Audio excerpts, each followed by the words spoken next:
Okay, if you're looking for me, click on my screen, and then I'll show you the frickin' homemade muffins. Oh, we got you full screen now. Here. I don't want. Let's see. Here, I'm gonna put my. We've had those. Oh, wow. I'm gonna put my phone light on it. Here. Not quite like that. Yeah, we have. No. Yeah, we've had those. I don't recognize that one. I do. What's it on top? It's fucking homemade fucking caramel That's buttercream. Caramel buttercream. Oh my god. We've had those, Phil. I Yeah, recognize it's them. gonna make me want it. I don't even want to look at it. It's just gonna make me fucking want it, and then I don't have it, and then I'm like, oh fuck you. Oh no, you got to Go to the grocery store you at gotta do an fucking 2 unboxing. a.m. You gotta crack it to open. make a You gotta muffin. eat it. You gotta go on Twitch Cooking Channel. I'm telling you, buddy. It'll be Well, I mean, wicked. you have to cook to go on the cooking channel. You gotta Yeah, go see on those there. And, Foodies and those fucking simps that'll simp all over that all well, day. it's not a cooking channel. It's a food channel. So you go on there and you just Just eat become like fucking one of those dessert. like food review channels. That's all it is. And you just eat the fucking dessert. You don't even be make so it. You good. just eat it. It's perfect. It is. Dude, I'm telling you, you'll have 17,000 people watching you. Every Friday, or whenever your mom makes desserts, right? You go, okay, I'll be home Friday night at 9 o'clock after dinner at my mom's. I'll bring some desserts back. I'll turn the stream on, and you guys be waiting because I'm going to have the best shit. And then you get on there, people will be thousands of them, buddy. Thousands. If I Instead of could all get the word out, yeah, I think you're right. Instead of all the other dumb shit they watch on a regular, just Yeah. You can watch, and they can watch your back videos will be like fucking getting thousands of hits. I'm gonna be like that guy on that. They're on putting that those show. on YouTube. Double tap, and go on YouTube at the same time. You get a million hits on YouTube if you eating a muffin. I bet you. Who's the guy Yeah. that eats food and goes around and eats it? And he gets But see, all then, this attention? hold on. You'd be going to PewDiePie's house for dinner. He's dead. That was that. Hey, Austin, that's that guy. He's dead now, remember? He went around the world eating food from all different places and Yeah. shit. What was He's his dead? name? I know. Everybody Bardane. you meet No, is the gonna- other guy, the guy that eats like the spicy wings and shit, all that stuff. Guy Think about Fieri. it. No, he has black hair, I think. I can't remember. Also, if you He's- do that he's a though, bit chubby. think about this.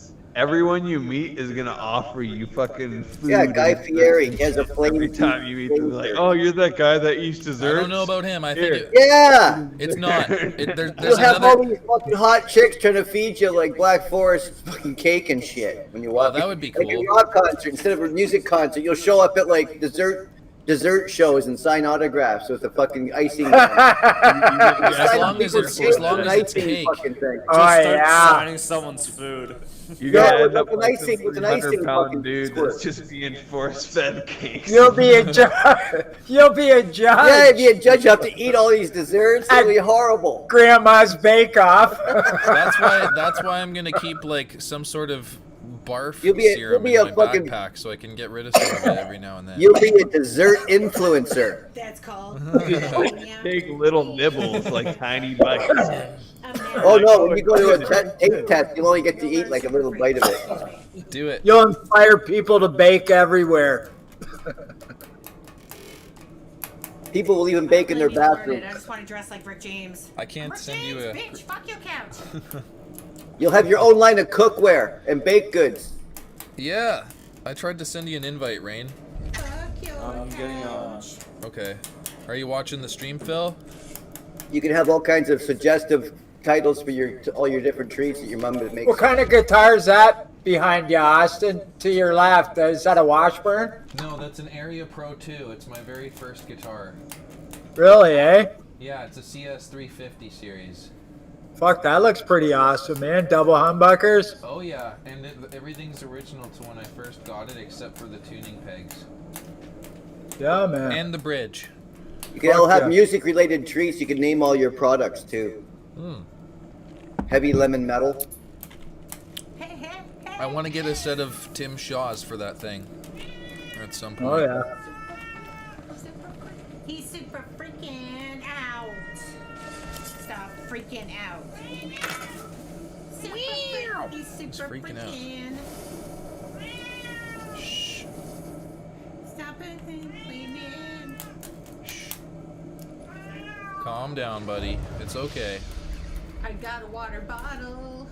Magic muffins. There you Ozzy's go. magic muffins. Now you gotta unbox and eat those live. Let's wait and see until we have peak, and then I'll put my webcam on stream. You do one, He's trying and to you get you you eat your first one on stream, and you announce it with your title and stuff on the food channel, and then you you tell them at the end of the stream you're gonna save the other two, and you're gonna eat another one tomorrow. So tune in. I'm gonna grab another one. Out. Okay. Tell them it's your mommies. Cut it right down the middle with a knife, a nice sharp, a really nice looking knife, like a cake knife or something, with a really nice handle. And you cut that right in half. Do it on say a it nice like plate. I gotta Pull it say it. open. I gotta You say it pull it like open, straight out of show them Mama's the- kitchen. You show them the inside of it. You just spread it open like a fucking dirty magazine. And then I lick it like a freaking. No, I don't know if you want to go that far. Yeah, You okay. could. I mean, you No, get more. I was gonna say lick it like a fucking wet cunt. Yeah. No. Pick up the one half and just lick the icing out of the middle of it. The goodies. here. The gooey. No. Hold on. And then before you get into that scene, you'd have to announce it and be like, "Hey, just for the kids at home, turn away or tell your kids to not look for this Exactly. Kids do that all the time. What are you talking about? That's the best part. Yeah, show a kid how to lick a fucking. Yeah. Just and then you gotta make faces Kids like Only, that. only the also, old okay? people will get it. The old people will get it. The kids will I'm be just like- saying for like jokes and fun and levity, just to like. But it'd be like The keep, Simpsons, like, right? It'd be two layers. You have the adult part of the joke, and then you have the kids watch The Simpsons, and they don't get it, right? You know. Yeah. No, you definitely got to keep it age If the appropriate. muffin was shaped like a vagina, you Well, know, Which my it stream is isn't. set for mature, so thankfully that's the way it goes. It's all right. So that way you cover all your bases. You have all your audience. That's right. Let's do the daily mission. Just eat the goddamn thing and make Daily out missions? like how Okay. good it is. Make all the sounds. Holy, this is why I love my mom. Huh? yeah, make it as wholesome as you can, but make people read into Oh, my mom. See, but you Oh, look want at to that. keep My that mom balance. bakes it. her Half of your stuff. viewers will be all like, "He's such a sweet boy," and the other half will be like, "Oh yeah, oh, well." Rather than the icing. That's so Yeah, cool. you'll get and then- a They're also third telling you bottle stick of to- squirt themselves with it while he's eating it. Ooh. Oh, yeah, all the people with food fetishes. Yeah. You'll have chicks sucking on their toes while you're eating the icing. Oh man. And then the weird. Where's the mission board, Rain? I don't even want to go there. Oh. Where's the mission board? That That was fucking hilarious. So You know it's true though. The way he Phil's was not making far those off. moans and sounds about that shit, and then saying his mother right directly after that, it's like almost border in the line of like inbred type stuff. Yeah. Like, Well, we know. See, some people mind it's lead them a their certain way. audiences, You know? yeah. It might be just a natural progression for you to think that way. That's all I'm saying. Is this it? I don't know where to go. I can't remember where to go to get that mission. Do we got to go over here? What mission? The dailies? Yeah, is it over here? I don't. It didn't let me get any dailies. Come over here. Let's see if it's over here. I think it's right over here. Yeah. Yeah. I gotta talk to Judah. I'm not eligible for this conversation. Oh. Yeah, it's. Then just do your story mission. Keep doing your story mission. Yeah. Let's get the hell off this planet and go do some shit on a different planet. Go to Rigel 7. Yeah. And 7 right? Isn't that where they have all the chicks? I Rigel 7? guess. I With the think. 3 kitties and the blue skin? I also heard of a place called Omicron, Persei 8. No, that's where all you get slurm. Yeah.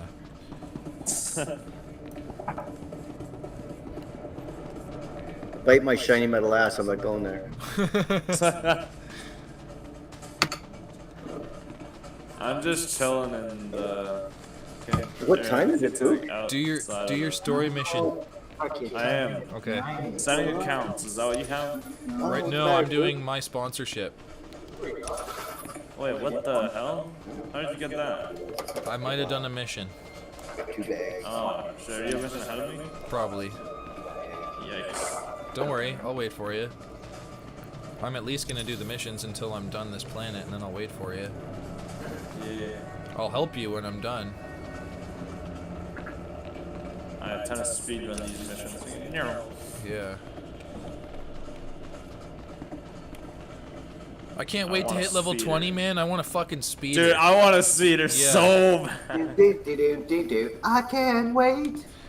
Till I can fly. Fucking A. The All right, band's let's go. called Blue Shoes. They go all the way to the can't bus. wait. Oh my God. You recognize that song? Yeah, you would if I played it. Righto. Audrey and Kate just did a tune from Sweet. Which one? Ballroom Blitz? Yeah. Not sure.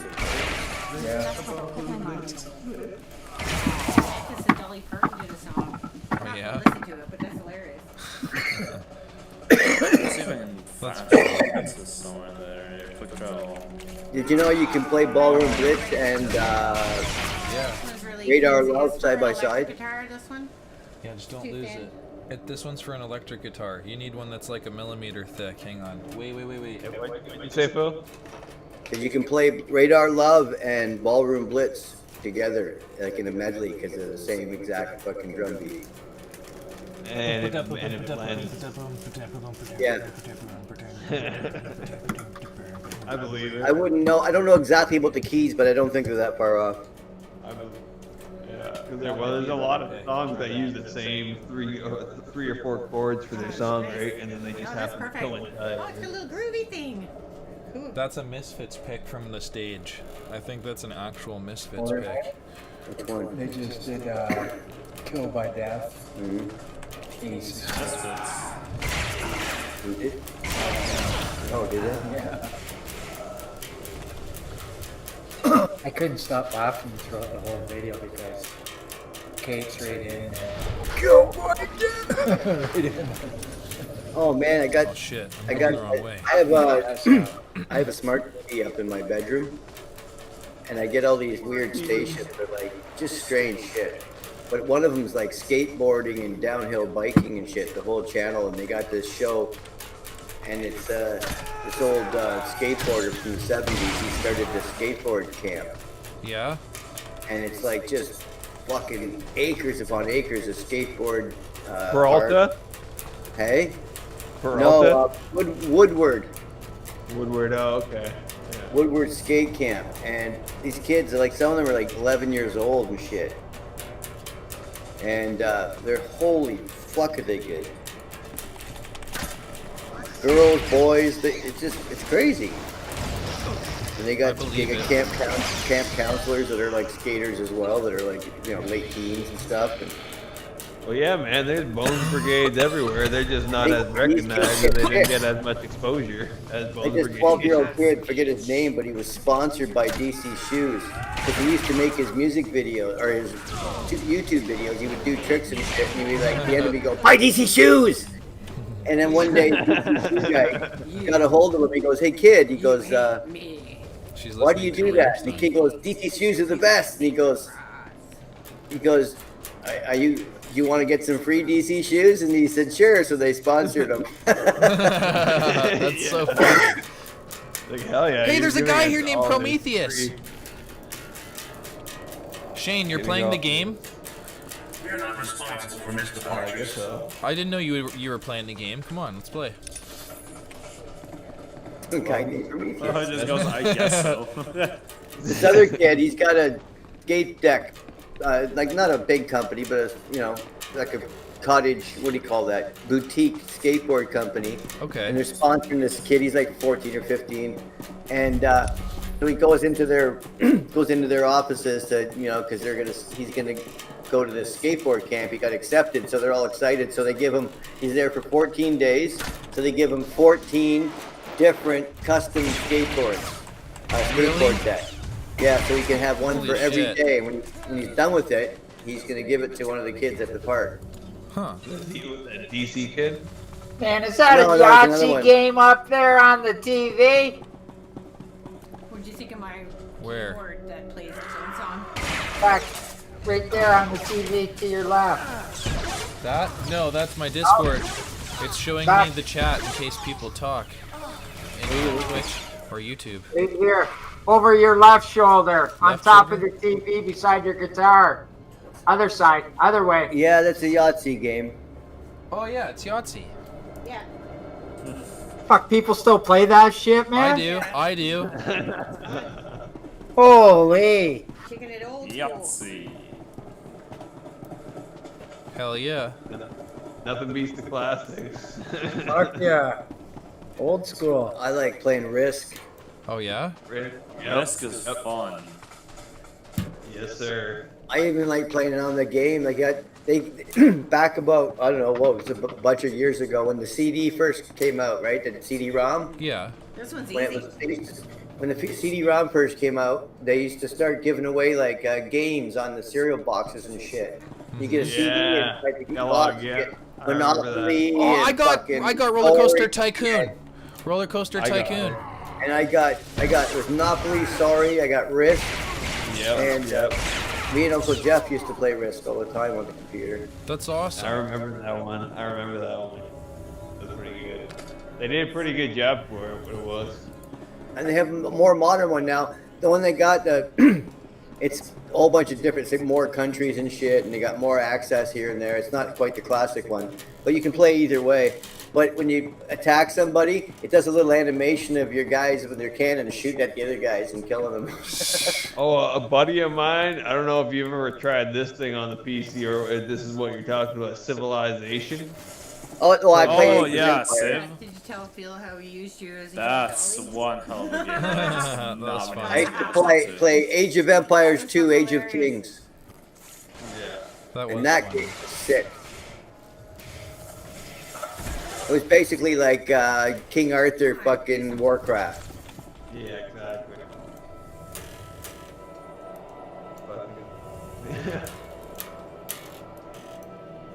Yeah. I grew up with a buddy of mine that showed me World of Warcraft earlier. It's too late.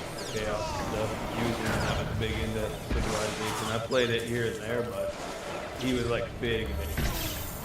I have a friend who's got like 1,000 hours on Civ. He's really into that game. Like yeah, Warcraft 2 was the big one. Like when I got into Warcraft, it was War. But don't forget, we were playing StarCraft, dude.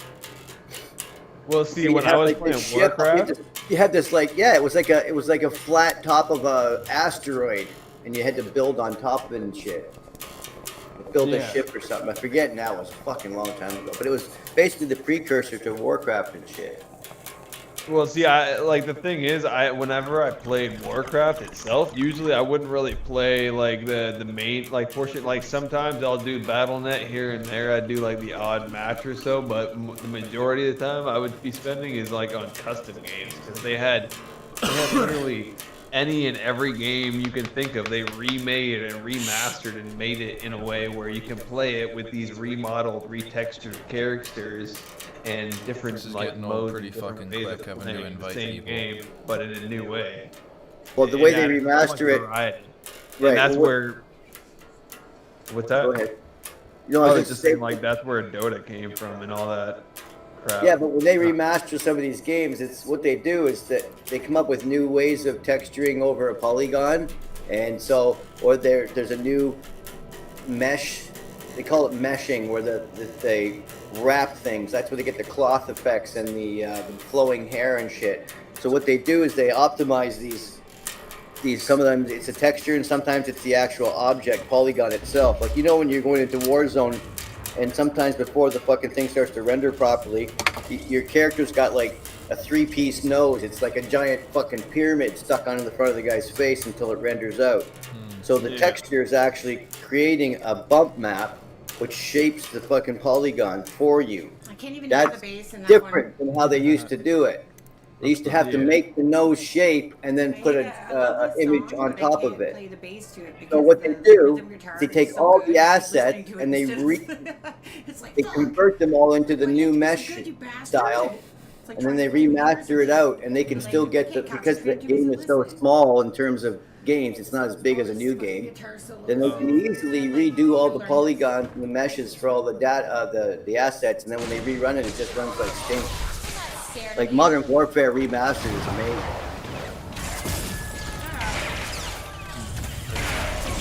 Yeah, they just update all the algorithms and the shadings and all the fucking lighting effects, and they just pass it back through. It's like compiling something for an Xbox and a PS4. Some guys write it in PS4 and then turn it over to Xbox. Some guys write it in C code on a computer, and then they have it ported for Xbox and like through the SDK, right? The development guys.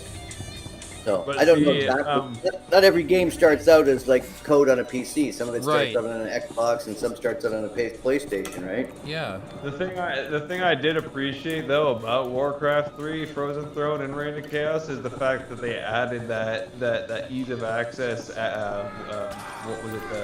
The world editor where you can create, where basically most people created these ideas and formulated these, concoctions. Oh yeah, that was that game was PC, right? Before it came out on the others, because it had such huge. It was so massive.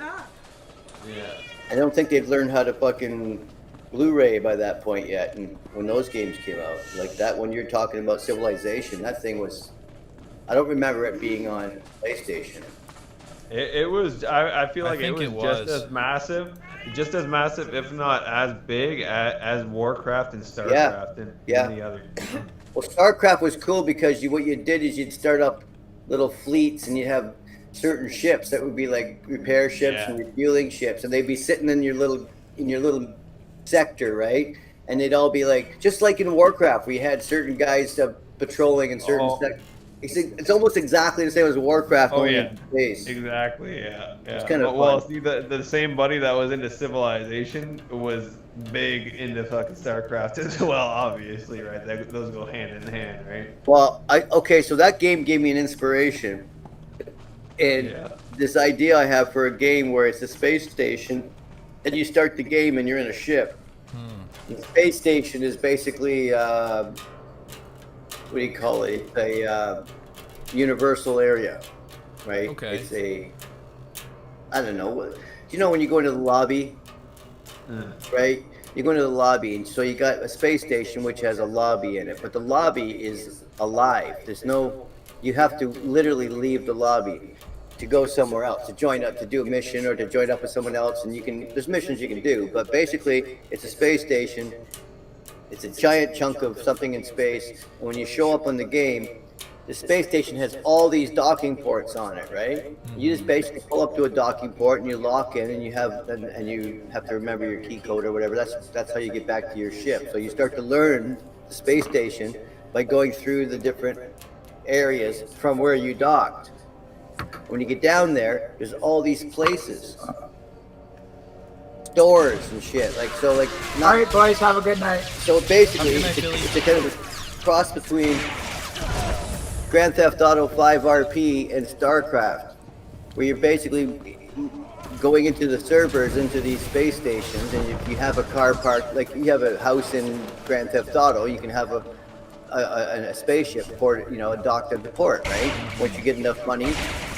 You get a job in the space station, you disinfect fucking animals coming in, whatever. There's all kinds of shit you can create. Just like Grand Theft Auto, but it's in space. And there's still people doing crazy shit, selling dope, space drugs. Go check out a game called Star Citizen and see if it's something similar to what you had in mind. Oh, I don't know. I swear the concept is similar, sort of. Yeah, and basically, and you can increase your worth, and you can get bigger spaceships, and you can fuck off and go places, right? And build your own home on a fucking any world.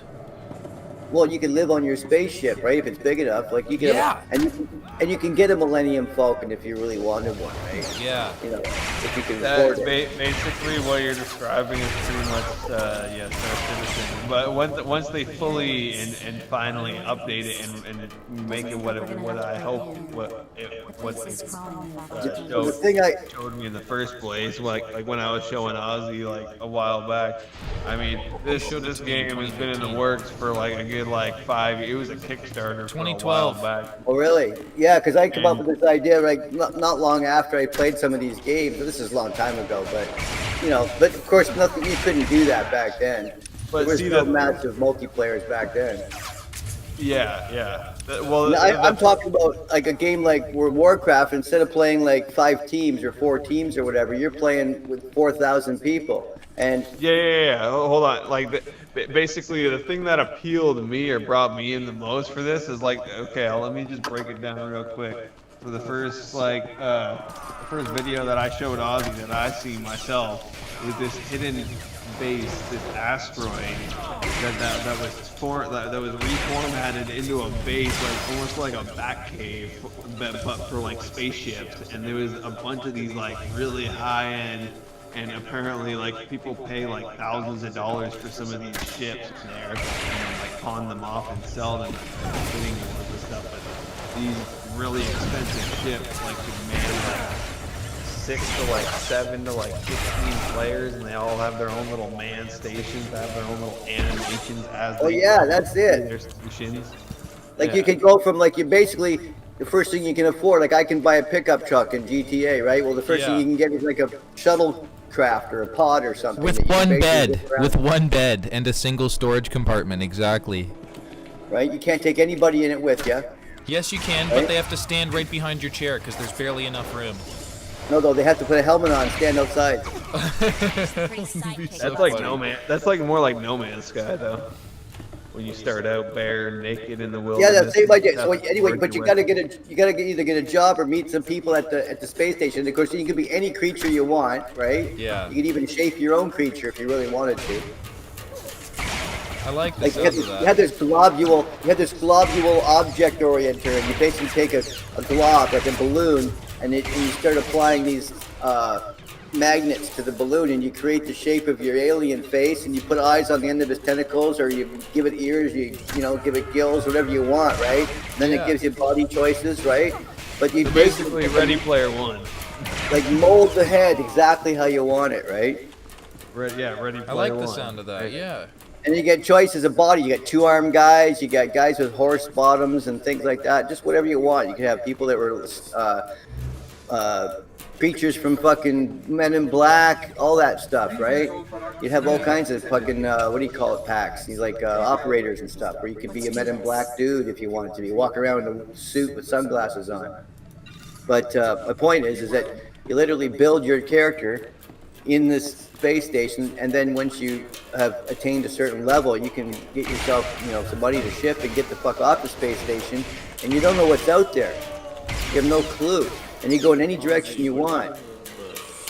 And there's other maps that other fucking servers are running, and you literally cross over, and you literally jump servers to another server that's hosting a different asteroid or a different space station. That sounds a lot like Atlas. It's just Right? more I mean, Pirates there's literally game. you could have hundreds of servers which represent hundreds of space stations in this Sections. virtual galaxy, and people could just go jump from server to server into other places. That sounds like Arc 2. And if you had special passwords or warp signatures, you could follow people into these hidden ones that guys grow. You could grow your own custom server, and no one's allowed in it unless you get through the barrier with a special password into your server. Right? The only way you can jump from server to server is if you have if the server's open and you have a quest that takes you to the other galaxy or to the other server, that you basically jump through space. There's a time warp or whatever it is, some kind of a thing in space, a tear. You go through that, you're in that quadrant where that other server and space station operates. You could have your own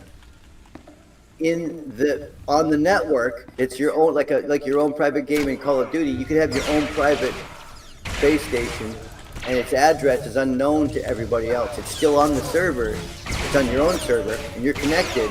You're only connected so that you and your buddies can cross over into the public servers back and forth Makes sense. with your ships and stuff. But you can invite people over, and you could give them temporary passwords so they could come over for the evening, and you could let them in. And then of course that password would expire. They try to get back in the next day, they wouldn't be allowed in without permission, right? So you could really run never-ending amounts of, people with good computers and extra servers and hard drives could run their own servers and just host their buddies, like 50 people or something, right? You know what I mean? Nothing serious. But you could jump into the public server anytime you wanted to by just crossing over without leaving the team at all. Yeah. Neat, eh? It's kind of like Atlas, but different. But it would just keep, and it could just be as big as it is. I mean, They start off with one space station, and then the company opens, and then Germany opens a space station, right? So you go to the other space station, and the aliens actually speak fucking different languages, and you're like, "How you doing?" "Ah, guten Tag, that's I'm not that." And you're like, "What the fuck?"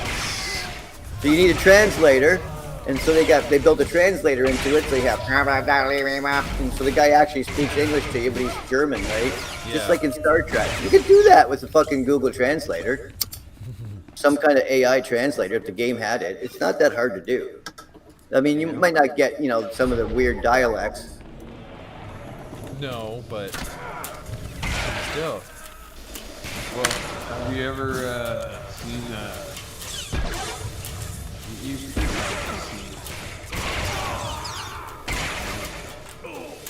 You could be a bounty hunter. Go out and collect fucking people That's in what I other want to places. do in Star Citizen. Where was his last known location? He was in Quadrant 4C, and that was the server in Italy, right? And you guys got to go to that server. And you're like bounty hunters, but you're part of the Federation, so you got a special logo, and you're allowed to cross over into territories and arrest people fucking with impunity. That'd be cool. Yeah, and I you have want these that. like lassos, right? You're like, what was that? Was it Guardians of the Galaxy? I think so. And they were shooting lassos at them, or what was it? They were shooting at their feet. Or like a bola kind of. Yeah, like an electric bola or something. Kind of like a cross between a bola and a fucking Wonder Woman fucking thing. Boba Fett and Jango Fett use a zip cable tie, basically. Yeah, that's it. Something like that. Well, you don't want to completely. You have to get the Yeah. Star Wars licensing. But you Yeah. could literally use Boba Fett if you wanted to. But the really cool thing would be if you had all these different, like one guy have a Lost in Space fucking ship, Yeah. TIE fighters, fucking X-wings. You can have all kinds of shit flying around up there. You could. It'd be pretty cool. Jetsons, almost a glass dome, just a little putt around.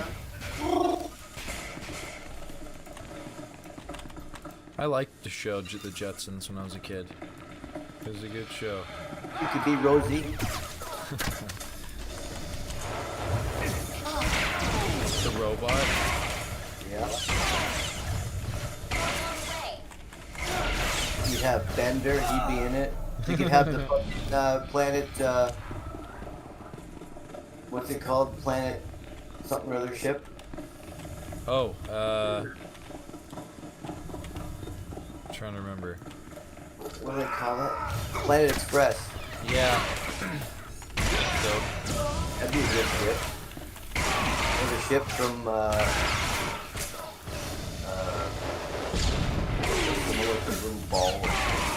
I love how funny it is because they have a little control stick that comes out of the ship. This tiny little control stick comes out of the ship. How about one of the little ships from Mars Attacks?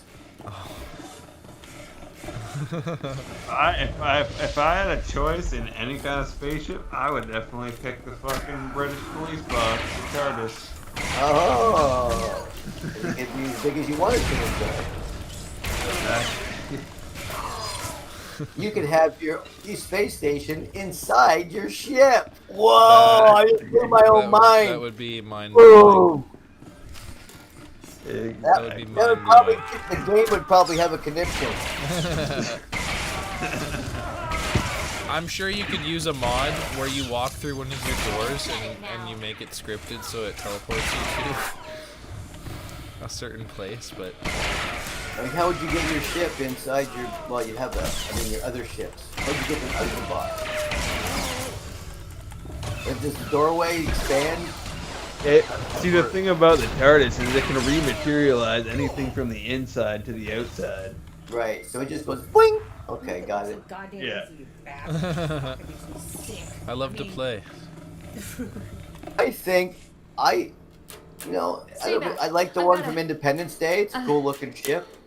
Well, I guess I I don't like, Yeah. have much of anything. I'm kind of like Please the just tell me invisible why I Wonder didn't Woman come here. idea too, though. So your ship's like always invisible. See, that's the thing about the TARDIS. It can Relax. go We're invisible. not with fatherless people. Nope. In fact, we just killed a whole bunch of them. As a cloaking But mechanism. don't worry, we're not gonna kill you.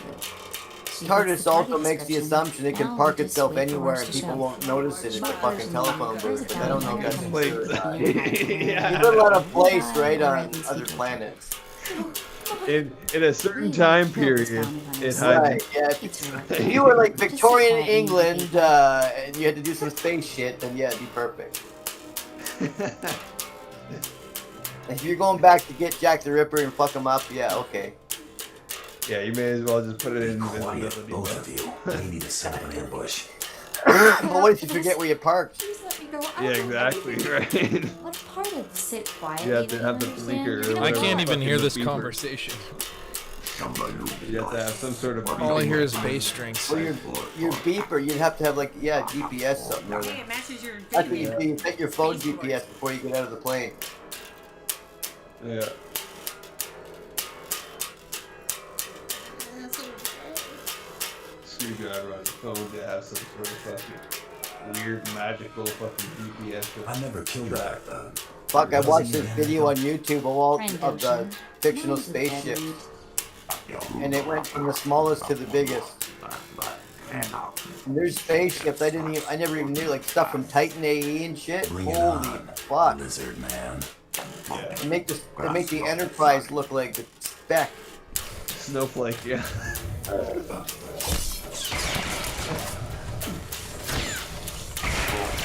Where's that a grain of salt?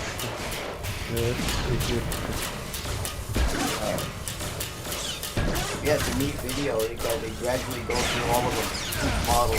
They explain how big it is, how much it weighs. And there's some spaceships out there that are like the size of like our fucking our solar system, with the whole Galaxy, galaxy. yeah. Crazy. All solar system. If you really think about it, we're insignificant in the grand scheme of the universe. Well, yeah, but some of them are so big though. If it drove by, you my planets would thanks. follow it. Got that right, girl. We're the heroes of the day. Following its wake. What happens now? It would be like Nibiru. You'd have all these There's a little crew planets about. doing a little Take it. spiral circle behind the back of the I've thing got as an it old travels pull-out through blaster. space. They'd all be Just chasing dance. after it, going. Now get one. Thank you again. Both of you. Maybe if he's asked. Nailed it.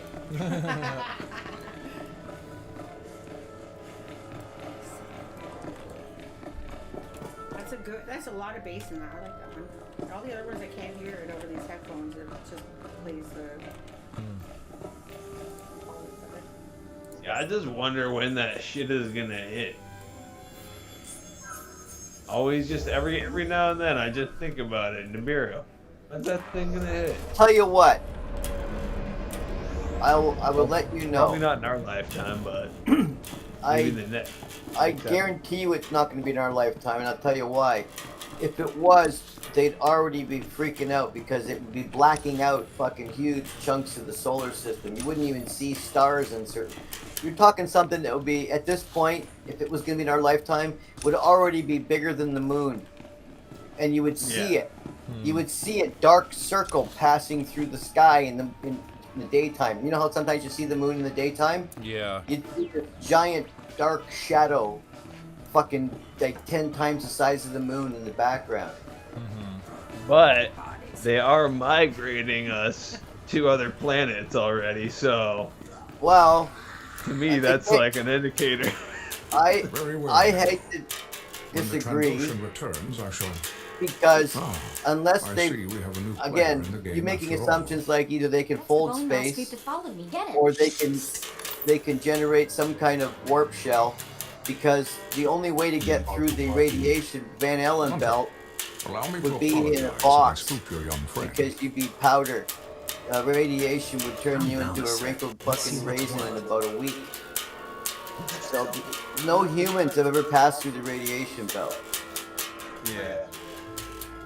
I And regret so that I guess stumbled. these ships, they're I was able to, pursuing because another it's quarry radiation, when we they're able crossed to paths. magnetically or I am somehow Granta. be It is my impermeable. honor to represent the So, Great Hunt. The only been way investigating that possible humans are on other malfeasance planets by one is if power of aliens blood. took us there. So I'm not saying that we're not there. I'm saying that somebody with a magnetic ship that can move through physics and be impervious to radiation. I regret that I arrived. Well, That's the our only way it would physics happen. may not be the I same reviewed your physics security that protocol. and witnessed No, I the agree. movement of I your agree. teams Like I said, by folding Toro's space. I actually that was the While first one I picked. The attack wasn't technically against the rules. Unless Toro Well, attacks another that competitor. mixed with like the experiments they're probably doing, like with like hybridizing, like what we talked about before, like android to like humans, that like humanoid android type fucking things where they can actually survive these sort of things because they have that sort of casing. As you wish, but know that Well, Toro is protected. I would probably be more inclined to believe that they have ships that can do that, because it'd be a little trickier to make a human. I mean, radiation is what aging is. That's why we age, because of radiation. Otherwise, we'd all grow up to be 22 years old and we'd stay there. This is no longer necessary. Fuck me up. So radiation plays the role of the bad guy in our lives because it makes us all of our skin dry and die, and makes all of everything. It kills all of our cells as it passes through our body. There's nothing we can do about it, except. Well, even if we have even if we have a robotic exterior fucking for a body, for a suit that we wear, basically our organs and our tissues are still going to age and decline the same way they would if they were in. I feel like, well, I think, at least I imagine that it would. So the radiation. There's obviously deadly radiation. There's radiation that kills us really slowly, which is the stuff that we all, passes through the planet, right? Cosmic radiation, if you will. So, if you were to create a suit that could block all types of radiation, then my guess is you wouldn't age inside that suit. Huh. Well, because it's radiation that ages you. So if you can block radiation, then you can block the aging process. Now, so my guess is if they're going to send guys to Mars, which is they're working on, they got to build a radiation suit that's impervious to the Van Allen belt, which is insane. It's like fucking driving through a fucking X-ray machine for fucking 3 days. And also, they have to take something to counter that effect, and that's why they're working on that NAD plus stuff, which is the part of the niacin thing. Yeah, that's why niacin, because it's it good does to take repairing. It repairs radiation damage. So they're hoping to give that to the scientists or NASA astronauts or whatever. Or funny, because isn't niacin a poison? No. Or what is it? What is that fucking what do they take from like fucking almond skin or something, or some kind of fucking nut, and you fucking take the skin off the nut and that turns into a poison? Or I think it's called, no, it's not niacin, it's ricin. Yeah. Yeah, At least it's that was so strange when I heard that one time. First time I heard that a nut can make a fucking poison. Yeah, that's not good.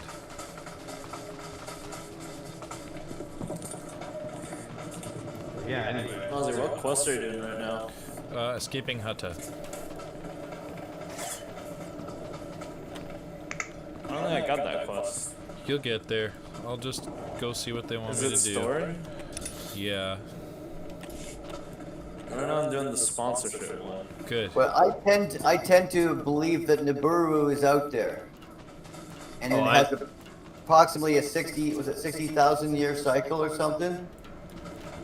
Or no, sorry, it's got different cycles in the sense that it comes around in different. Like it doesn't just come around the same spot every time. Well, the Ice Age. I feel like the ice. That's where the first Ice Age came from. It swung by, and it just froze. So the Ice Age didn't come. So yeah, you're close. I think the Ice Age was here, and then when it went by, parts of it that was dragging along, like chunks of whatever, because it would have a huge debris field behind it. It might not even be that close to the solar system. It flung a bunch of parts in, and exactly 12,800 years ago. Okay, according to the Black Mat Layer, Randall Carlson, look him up. He's the fucking man. When you see the dry cataracts in Oregon there, you will fucking shit your pants. I know where all the gold is in America that hasn't been found yet. All of it. Let's go get it, Phil. It's ungettable. You know where it is? Why? It's in the bottom of the Grand Canyon. Yeah. Really? Yes. The Great Flood. Oh yeah, you were saying. There was a great flood. It's in the Bible. It's in the Anunnaki texts. It's in every story of every indigenous people across the world. Why is that? The flood?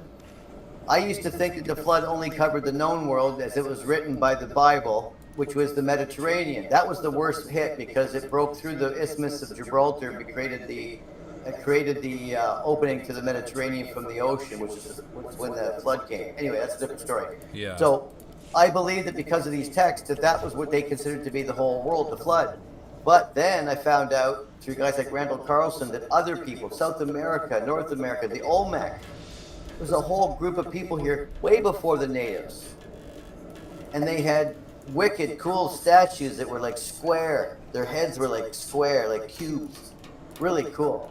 Anyway, they were around thousands of years before the natives got here, or anybody else for that matter. They were all wiped out. The entire continent of North America was wiped clean.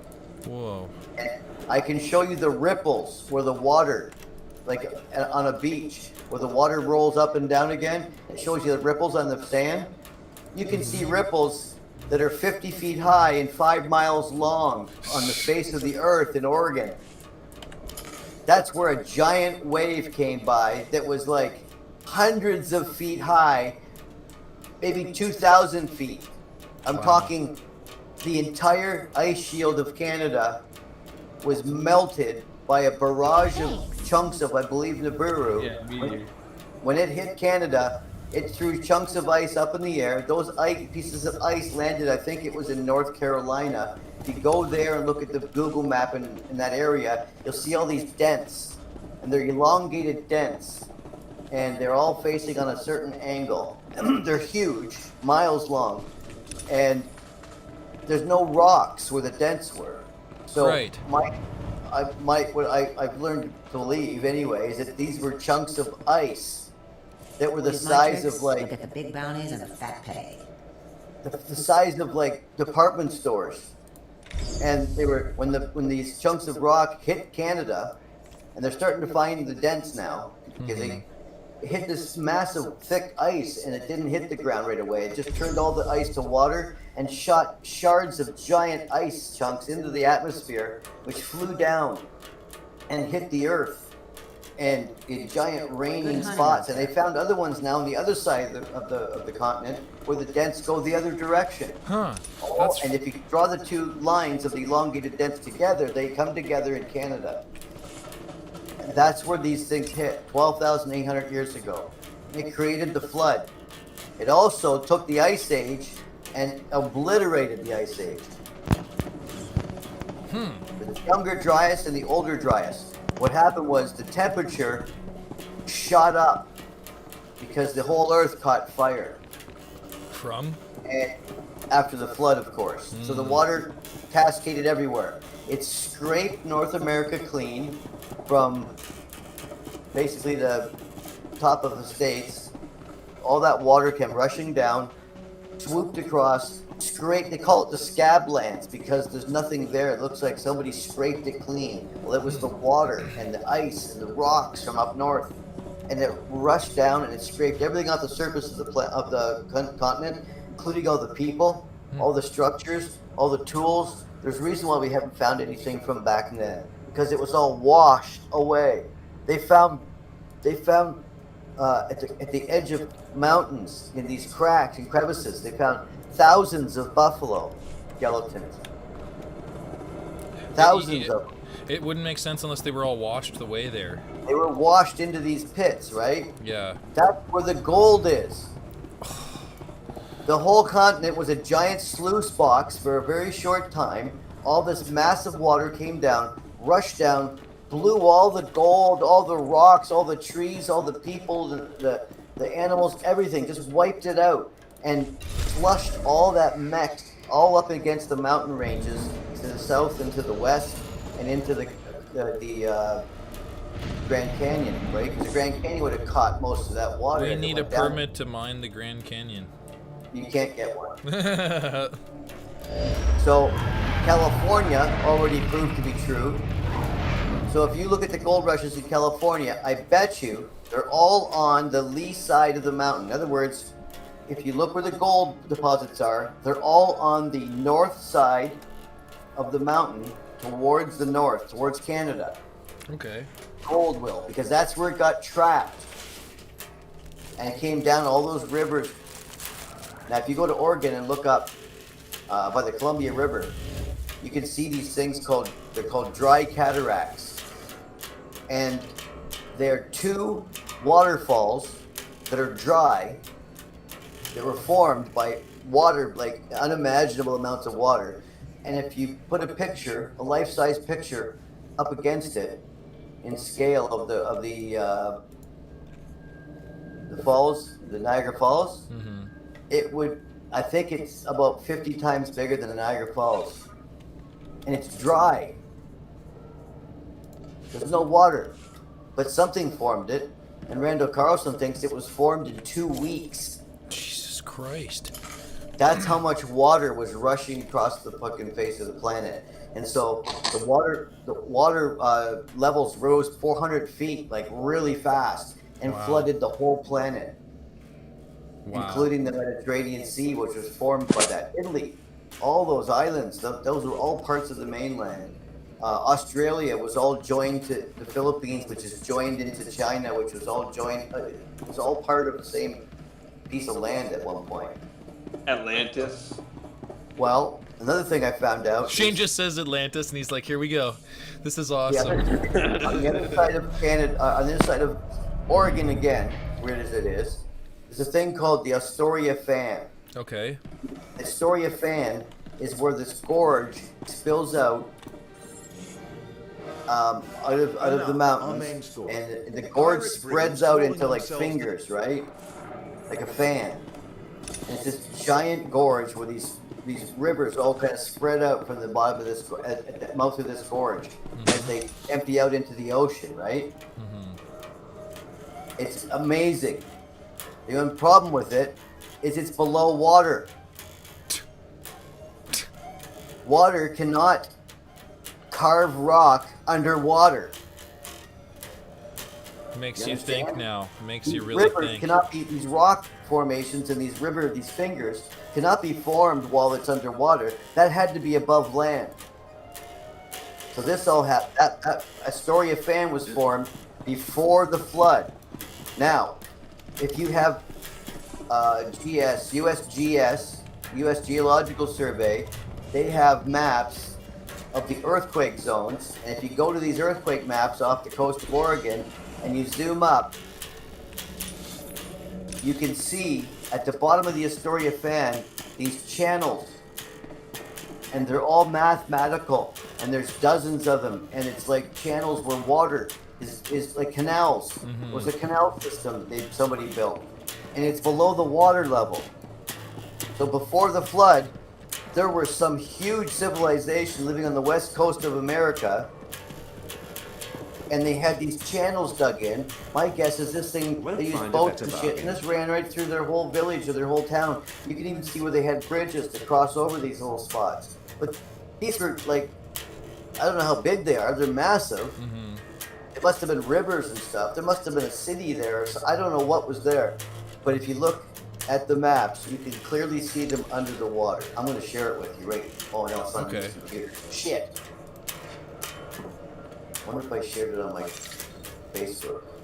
I can't remember where it was that I seen. I'm sure it might be the place that you're talking about, or it could be another place, but I remember seeing photos of like a pretty much submerged city, basically, like of all these buildings and structures that are underwater. Like, Okay, how so those doesn't get there.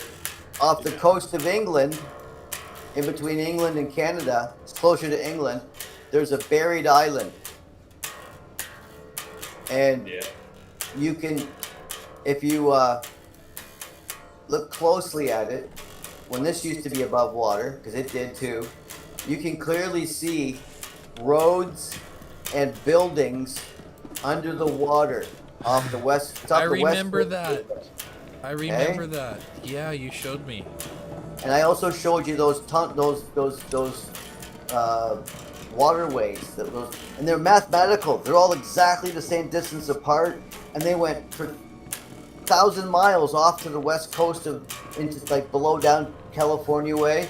Just crazy these things are. I kept the picture. I snapshotted the image, screen grabbed it. I adjusted the contrast a bit so I could see them easier. Yeah. And apparently they've changed the tools on the web page so now they blurred it out. You can't see the patterns anymore. Really?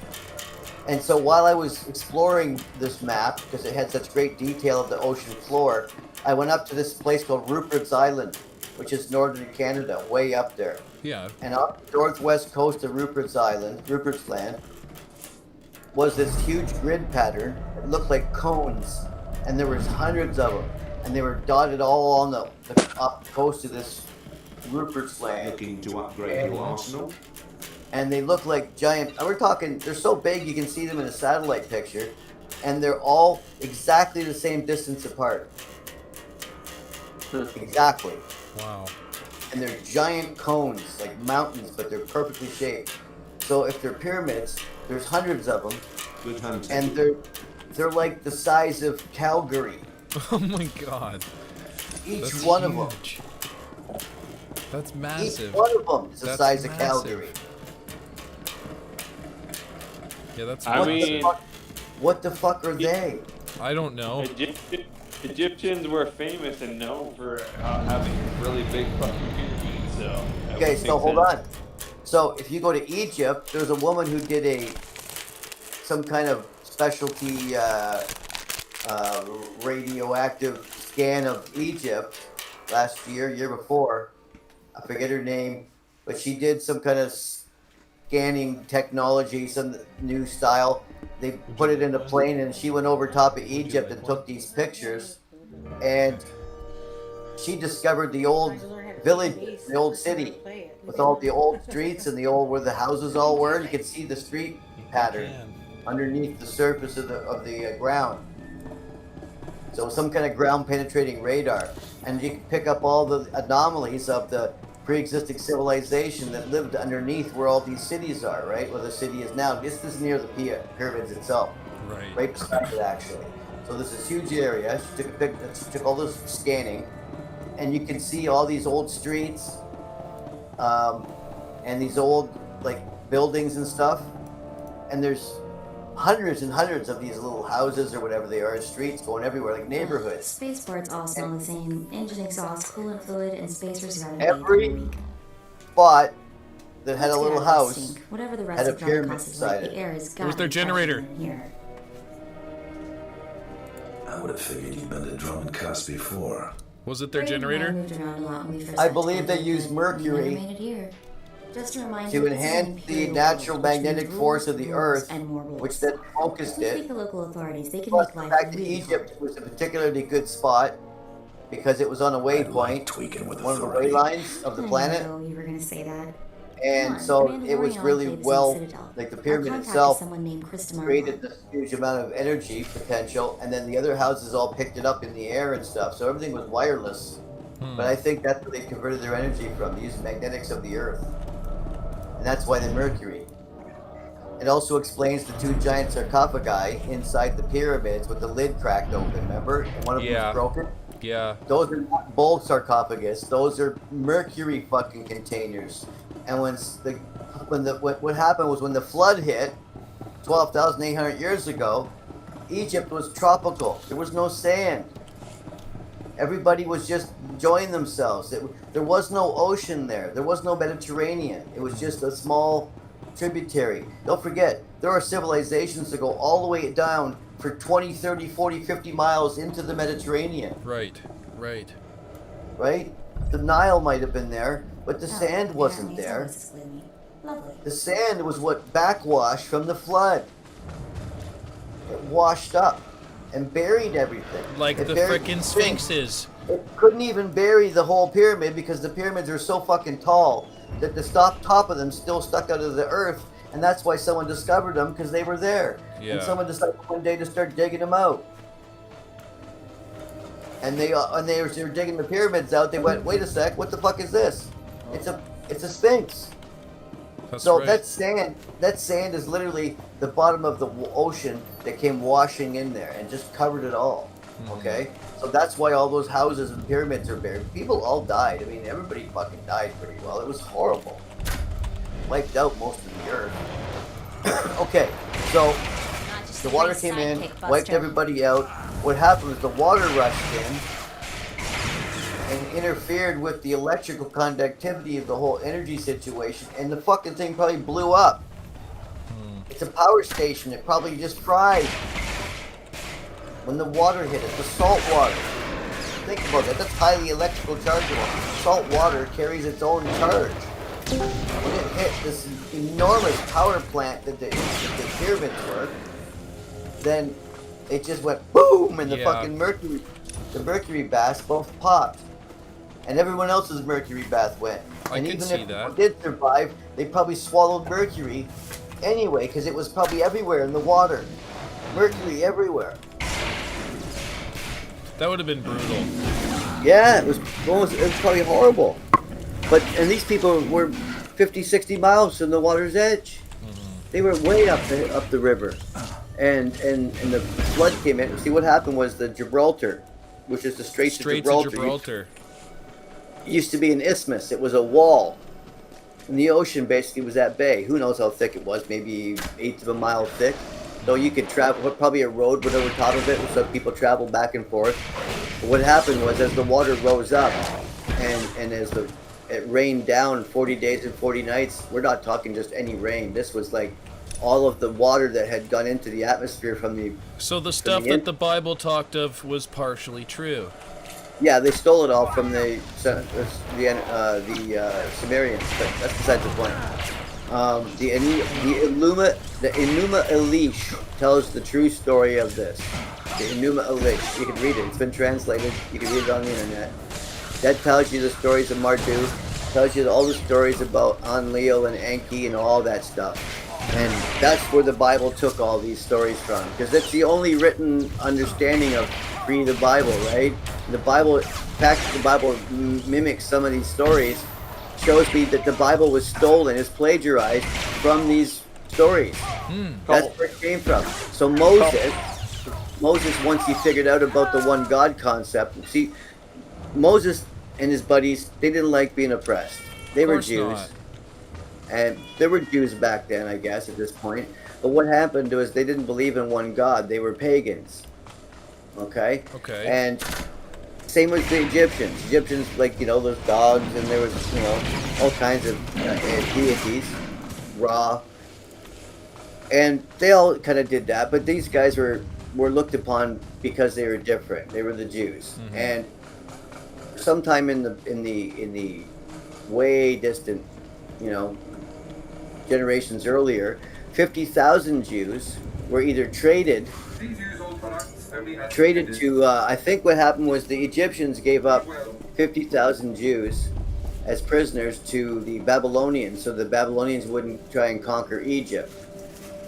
So the Jews were basically pawns in this game, and so they took these 50,000 Jews as prisoners in Babylonia, and they became the service workers of Babylon.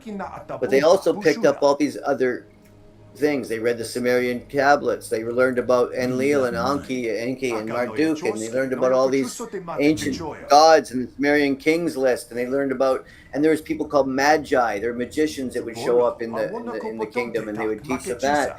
So as these prisoners were released a couple generations later, their kids or whatever, they all had these ideas of these gods, and the gods was a small g, and they were these people, the Sumerians and the Anunnaki. They learned about the Anunnaki through the Sumerian texts, and they came back, and they would travel back towards their homelands where their parents or their grandparents came from, and they all traveled along. the same time, Moses is bailing out of Egypt with his boys, and he comes across these dudes coming the other direction from Babylon, and they're Jews too. And he's like, "Oh, hey, how you doing?" They're like, "Oh, pretty good." "Where are you coming from?" "Oh, we're coming from Babylon. We're the descendants of the slaves." And he's like, "Oh, wow, too cool. We heard that story." And he goes, "Yeah, well, have you heard about Yahweh?" "And who's Yahweh?" "Yahweh is our God." And he's like, "What, one God?" He goes, yeah, just one. It's easier to deal with. There's not such fucking headache.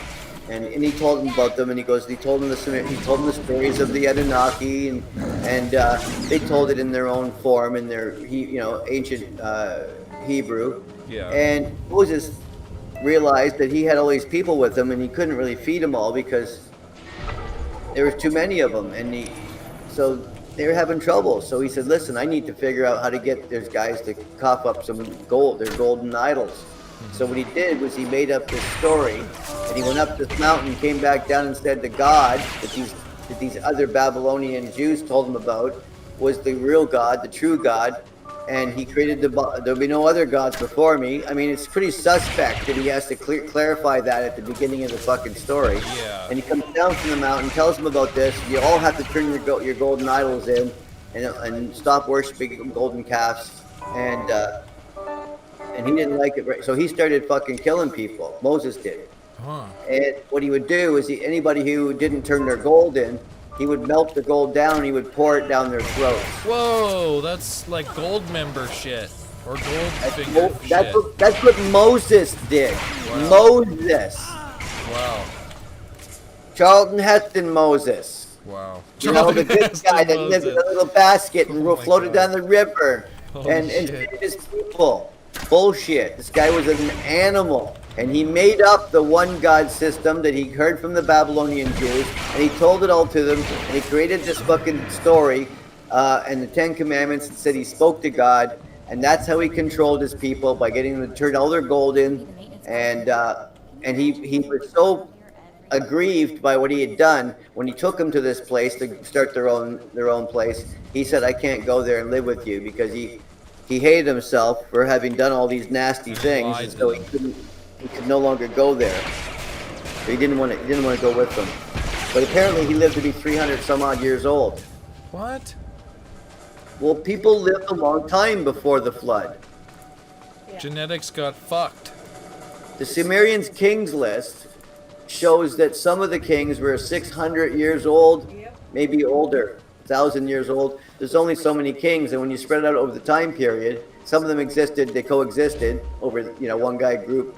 Yeah. This guy owned this land, this guy ran this land, and this guy died. This guy took over for all this land until this guy's son came up and he took some land back. But generally speaking, it's like thousands of years of kings, and they lived for hundreds of years each, these kings. Wow. Many. They didn't age. They just lived. Fucked up. And the reason they lived was because they were part alien. Yeah. It makes sense. And I think the trick is monatomic gold. Yeah. Let's do it. Let's just go fucking get a permit to go to Grand Canyon and make some melted gold. Right. Not melted. Let's drink it. We're gonna lay it in the bath, like on Stargate. Just think Stargate. Yeah. That's exact. It's true. It's all true. I want to do this though. That'd be cool. Let's go mine some gold. When are we gonna go get gold? As soon as we crash our XRP in, we can go buy a Stargate. I was Let's do watching that. this video today of this guy who took too much colloidal silver and he turned blue, and it's I think the Anunnaki are legit though. It's real. Okay, so the colloidal silver guy is called Egeria. Yes, Oh, yes, yeah, he's you totally got, blue. And he's the only guy in history that looks like that. Yeah, Okay, so he drank like a quart a day for like 10 years. yeah, he turned blue. Well, of course he did, because he drank a quart a day for 10 years. He's so blue, it's hilarious. I drink a teaspoon a day. Yeah, a quart is quite a bit more than a teaspoon. That's a bit ridiculous. All I can do is I can sing the blues, that's it. Dermatitis, so like that accelerated the turning blue. Christopher Titus, what? He had dermatitis, so he started putting it on his skin as well as ingesting it, so that even made it worse. So the term blue bloods refers to people of royal descent. Yeah. And the term blue bloods came from people because back in the day, they used to eat all their food off of silver because they had all their gold in their counting rooms, and they used to use the silver to grate their jewelry, their belt buckles, and all their eating utensils. Their plates were all made of silver and pewter, and they ate off silver all the time, and they literally turned blue. Wow. And that's where the term blue bloods came from. That's creepy. Oh, you're a blue blood. Means you eat off silver. That's better than copper blood. He was on. I'm off the planet. Nice. I'm at the Imperial place. I'm level 19. I'm almost level 20. What were you gonna say, Tash? Don't discriminate against me for my costume. That's not very nice. I'm almost level 20. I'll smoke with you. Give me 1 sec here. I'm just moving forward. Do you know what copper light is? No.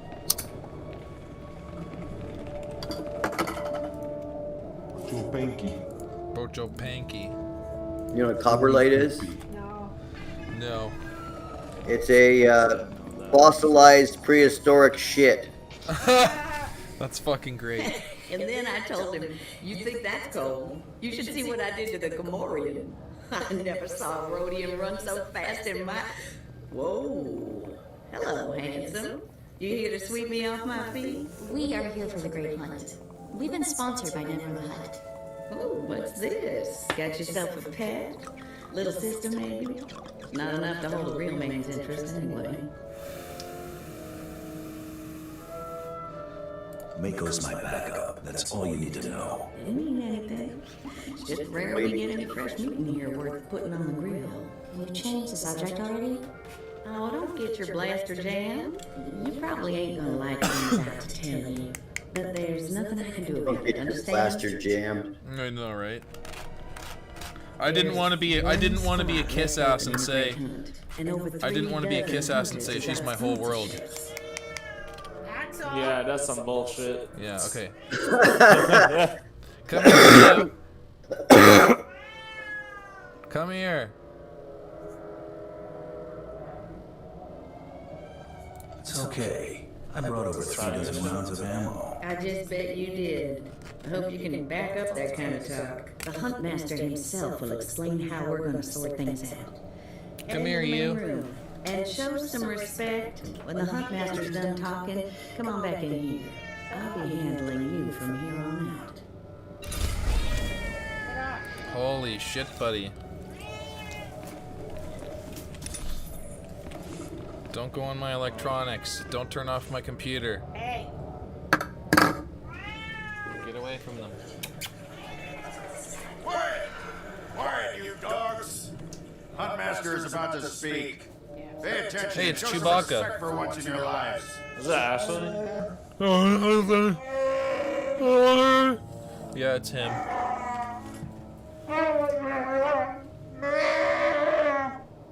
You heard the Huntmaster. You're competing for the last spot in the Great Hunt by taking down 3 bounties on Droman Koss. You expect us to hunt here with Imperials crawling all over us? And Sith? Never met anybody who's blaster-proof. The jungles here are secluded and dark. We'll have all the privacy we need. For all you overblown, useless, no-talent cowards, we installed a handy exit door. Use it now! The rest of you, the real hunters, go see your handlers. They'll get you oriented to the planet and assign you 3 unique bounties. Everyone who takes down all 3 of their bounties wins a spot in the final melee. Anyone who doesn't get all 3 is out. Hunting on Droman Koss? That's suicide. I'm grabbing the first shuttle out of here. I suggest you do the same, friend. I want into the Great Hunt, and this is the only way. Then watch your back.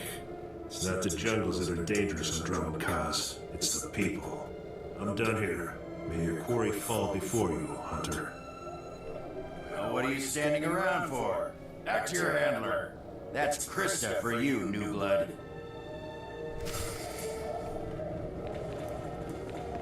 Alright.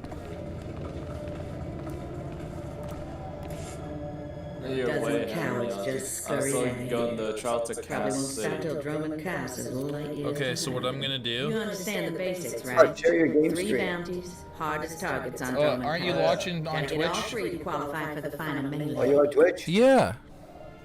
I told you to start it up a long time ago. Okay, let's see here. Understand the basics, right? 3 bounties, hardest targets on Drummond Cost. Gotta get all 3 qualify. Okay.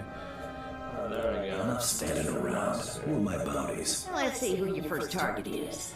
Whoa, this can't be right. You got enemies among the Mandalorians or something? Just Taro Blood, the Mandalorian who killed Raiden. What do you do? It'll be fine. What are we dealing with here? I wouldn't wish this bounty on anybody. Gotta play the hand you're dealt, though. The target's a Republic noble named Valtaka. He got captured during an Imperial raid, brought back here, and sold into slavery by mistake. Didn't think the Republic had an aristocracy. Law of the galaxy. Anywhere somebody with a fancy name can step on somebody without one, they will. Altaka's slave group was building a big old statue in the jungle. The slaves rebelled and took over the site. Nobody can get in there. We don't even know if he's still alive. If he is, the family will pay big. Easy jobs bore me. You got confidence. I give you that. The slaves got themselves a tent camp near that statue they never finished.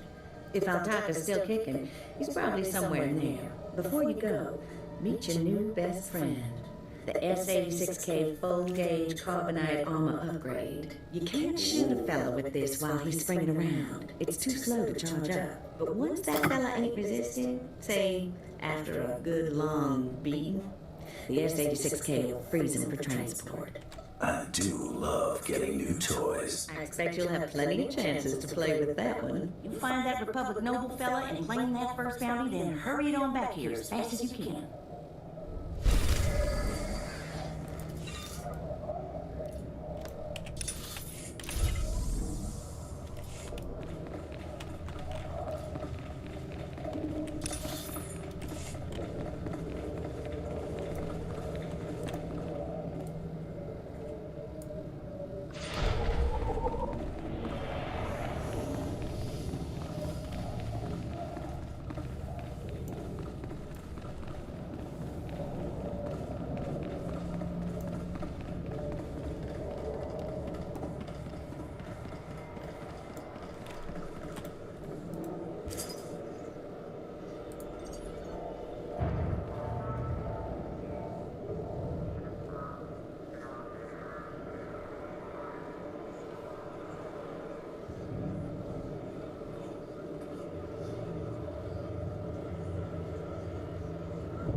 Ready for departure.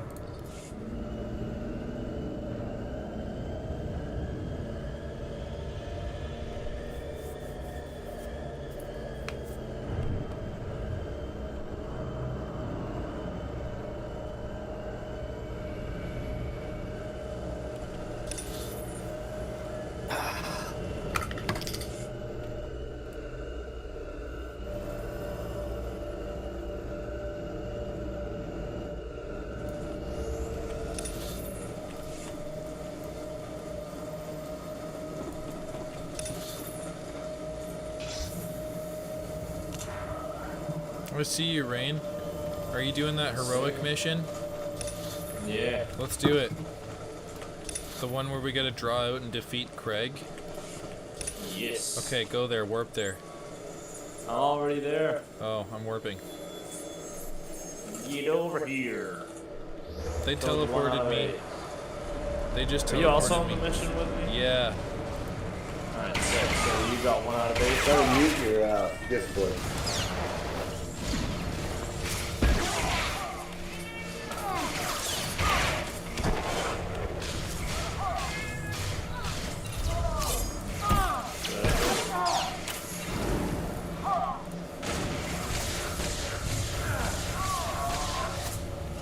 How did you get that? Cool move, eh? Hey, there's a bonus over here. Let's go get it.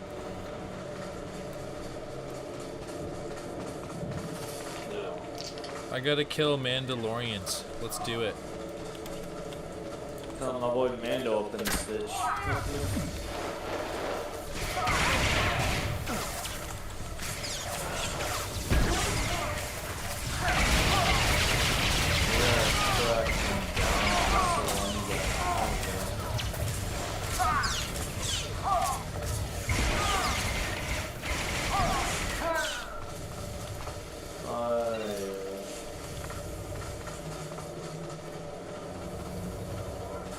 Oh, what? That's bullshit.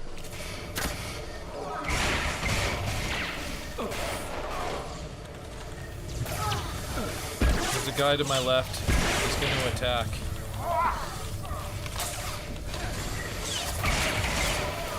Kill the guy to my left. You're fine, you've got me, because you pretty much shields the shit out of me.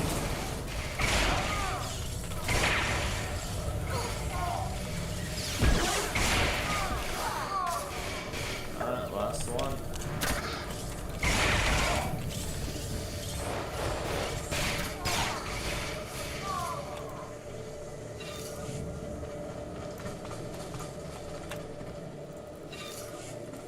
Nice. We just gotta kill one more. No, it says draw and defeat Craig. Defeat Craig's Mandalorians. I need to kill Oh, one there more. he is. Oh my god, somebody else killed him. Are you serious? I'm killing this Mandalorian. I need to kill one more. Oh, yeah? Yeah. Well, there's two here. I'll try to draw him over alone.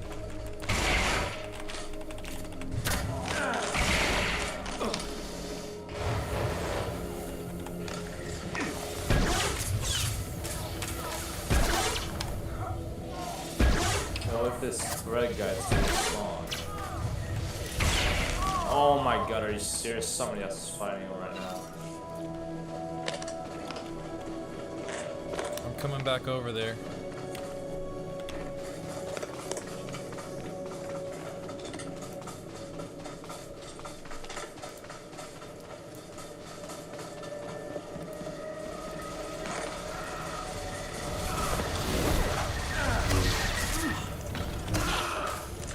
I invited him to the group.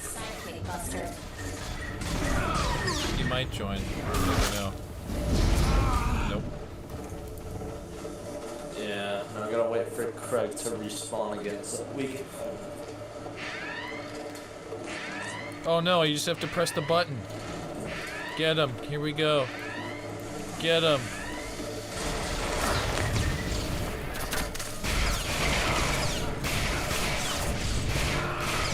Damn. This guy is. I stunned him. I I stunned him.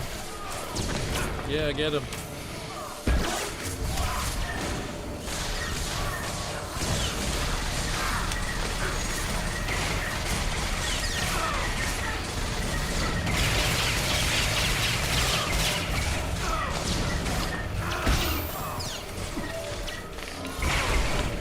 Nice. Okay, bro. Good shit. That was awesome.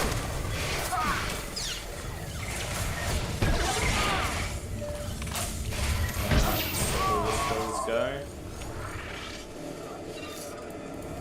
Wow, my armor looks clean. I'll Cool. go back out there and get that mission I got going. better wrists. Huh? Better, whatever they're called. Better, you know, bracers. Yeah.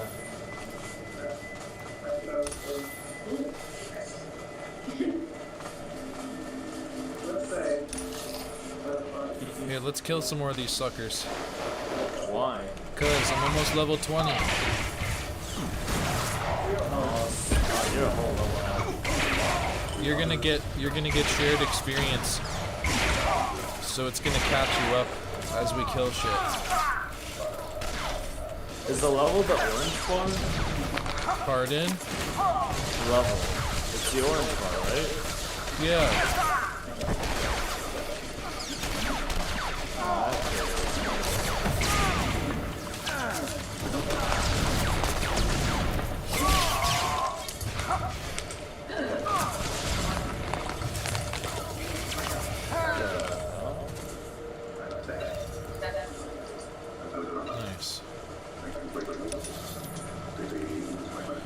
They want me to go south and search the camp for clues. Keep doing your story mission. You'll catch up to me. Unless you want to kill these guys, let's just keep killing them.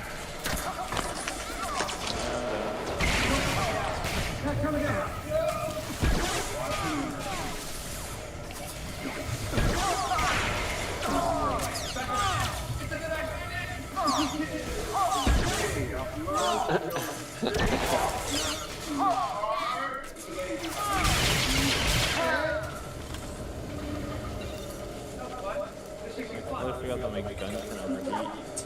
Oh yeah.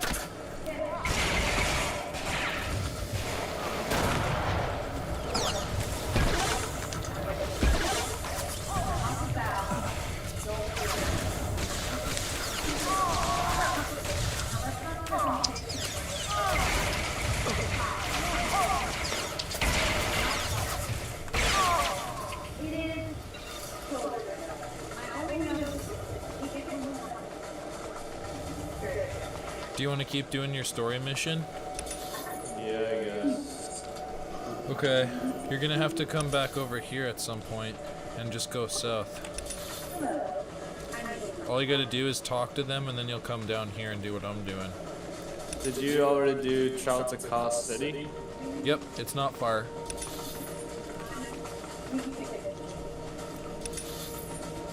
I'm trying to figure out how to get south. I guess I gotta go this way.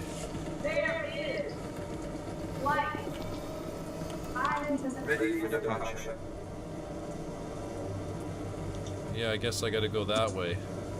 Enjoy your stay. I just want to get a speeder, because once I get that... Whee! Oh, you already have one. I paid for it. Oh, did you? It's a quick travel. It's like a taxi.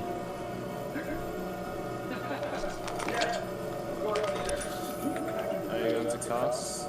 No, I gotta go south and try to figure out where to go. You can take a quick taxi to where you need to go and we'll be back together in no time, so...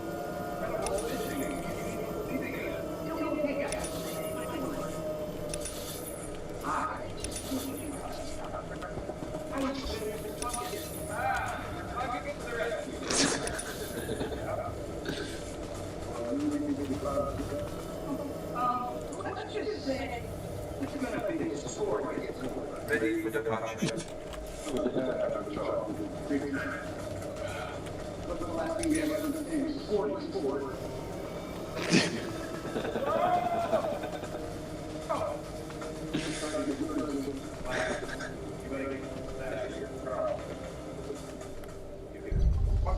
We saw it in the woods 10 times.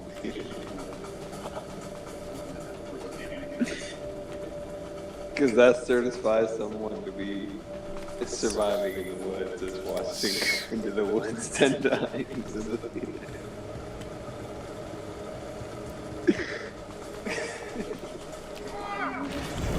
Whoa. A Mandalorian champion? I guess I gotta be careful here.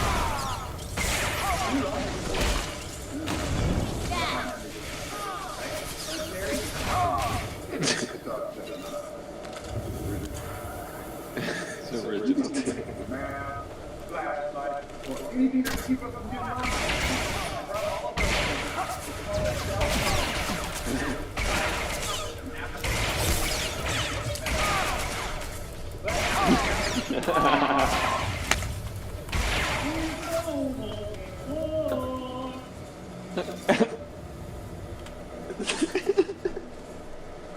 What am I hearing over there?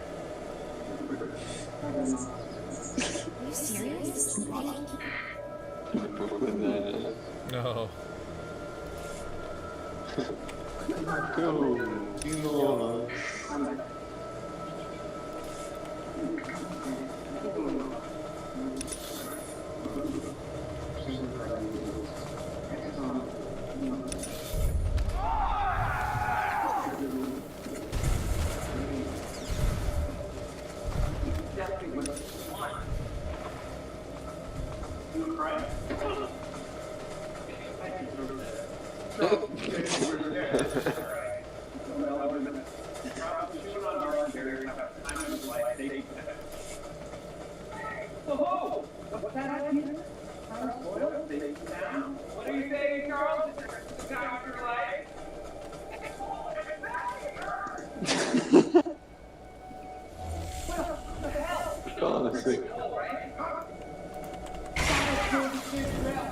I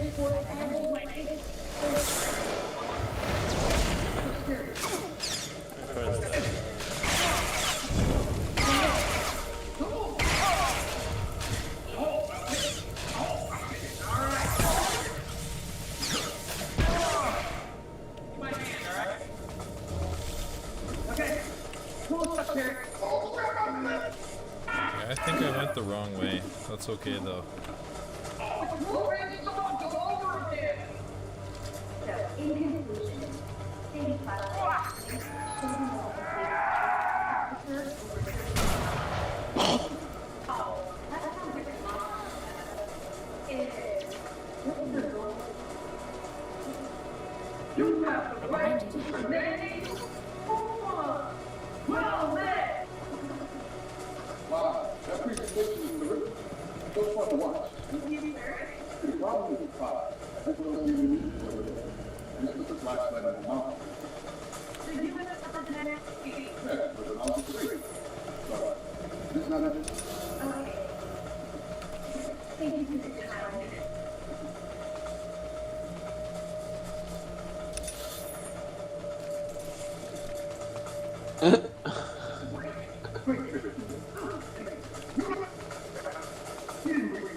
Is that Terry Crews?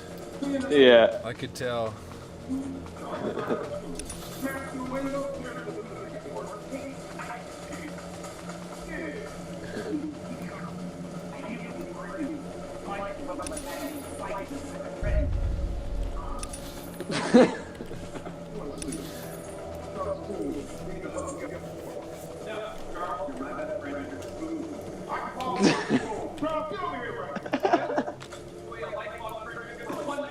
Exactly as reported.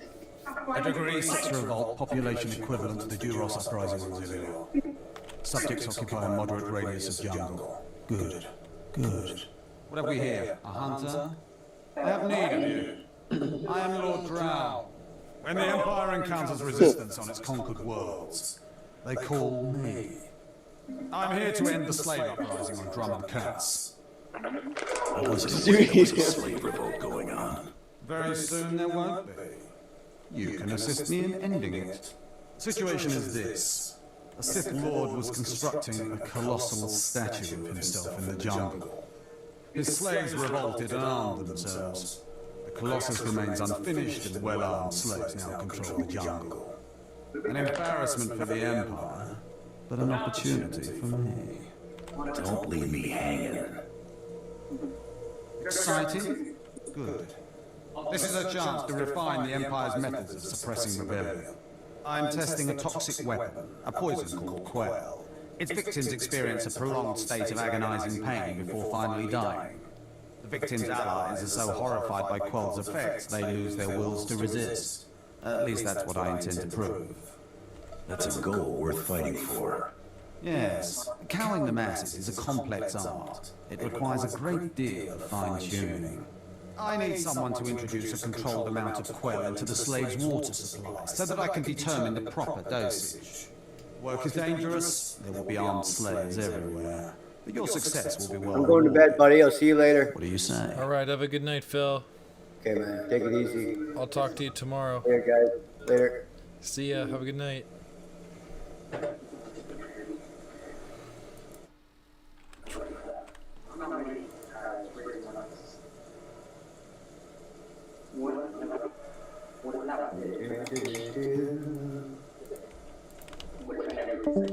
Job is a job. Just tell me what to do. A true professional. Hey. I respect that.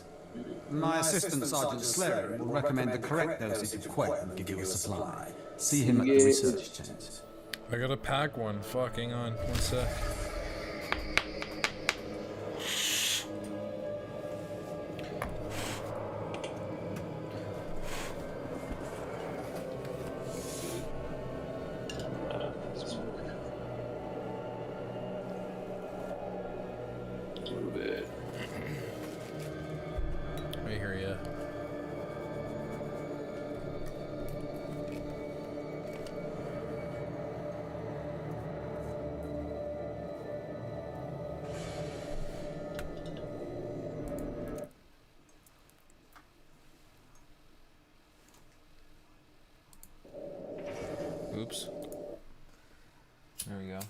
Engage.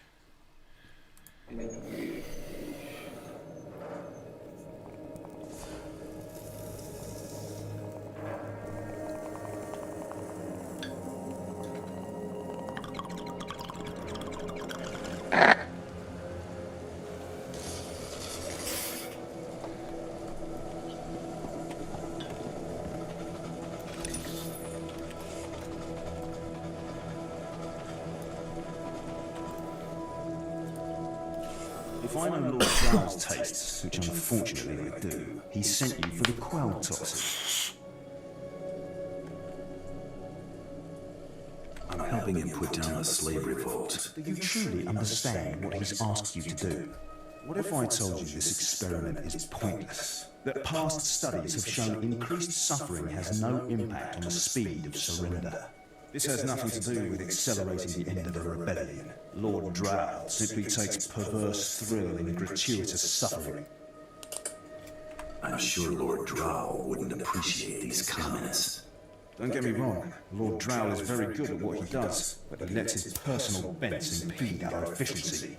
I want this assignment over with. The faster this rebellion ends, the faster I'll be reassigned to more important work. Serving Lord Drow's bloodlust has stunted my career. If not for his inefficiency, I'd be a captain by now. You're mighty proud of yourself, aren't you? I know my potential, just as I know who's holding me back from achieving it. Lord Drow's dosage of quell toxin will have slaves writhing in agony for pointless weeks, during which this area will remain volatile. I've prepared a dose that will kill the slaves efficiently, which is better for the Empire and for me. Will you deliver my dosage instead? Let's end this revolt efficiently and kill off these renegades. Wonderful. It's the right thing for everyone. Well, almost everyone. I'll give you a maximum dose of quell toxin. Inject it into the slave camp's water filtration systems and see Lord Drow afterward.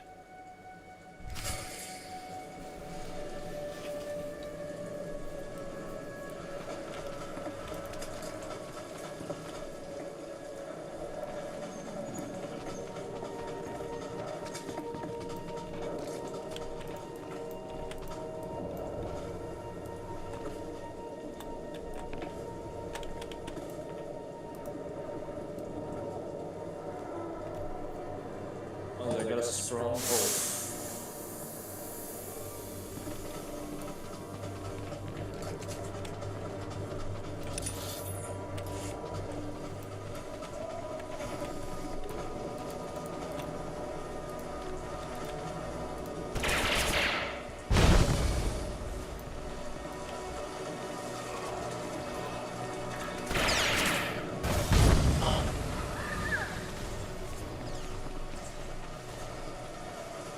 How did you? Oh, never mind.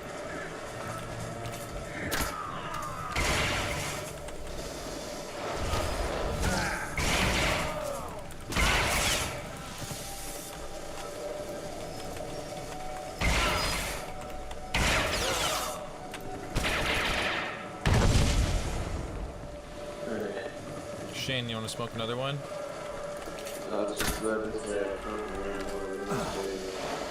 Alright, one sec. I'm just getting to a safe spot.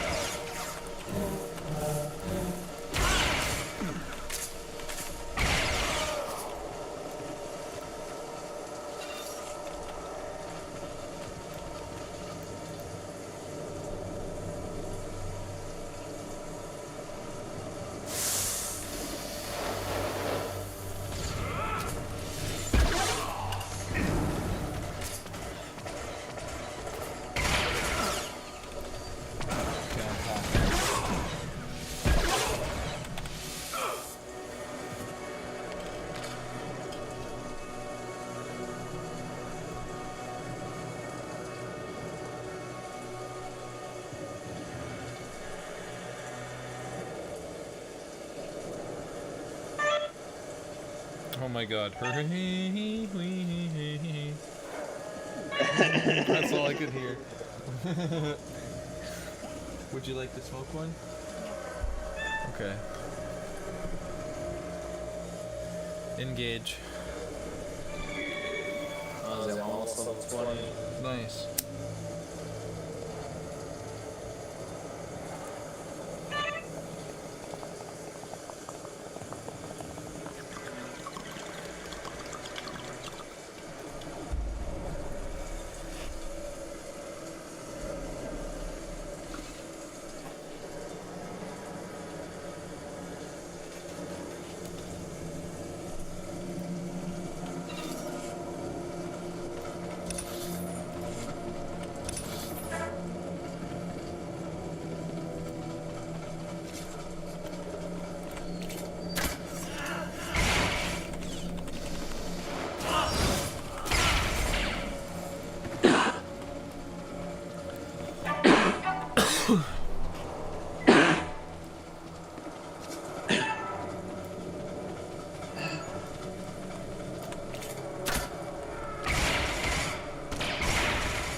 dude. Have a good night, bro. I'll talk to you tomorrow. Yep.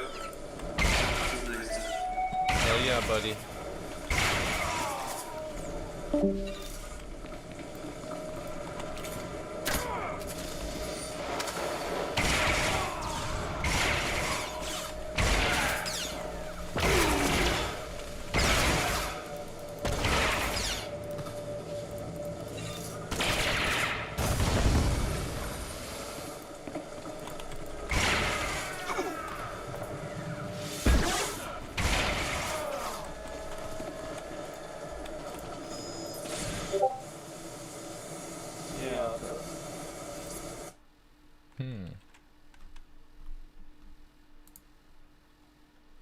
Mako disapproves. That's rough, Mako.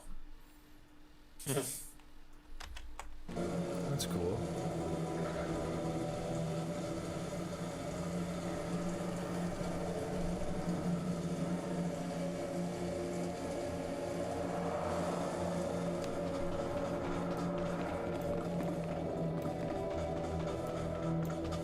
So does Mako just want you to be a kiss ass and like deal with the Sith? I think so. Yeah. Fuck. I'm just gonna kill the guy who sent me, so I can get some fucking money and XP.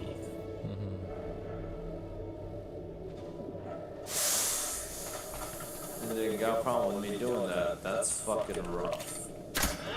I'm doing it. I'm level 20 now.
Oh yeah, I gotta buy the skill. What the fuck? How'd I get the shot from my screen?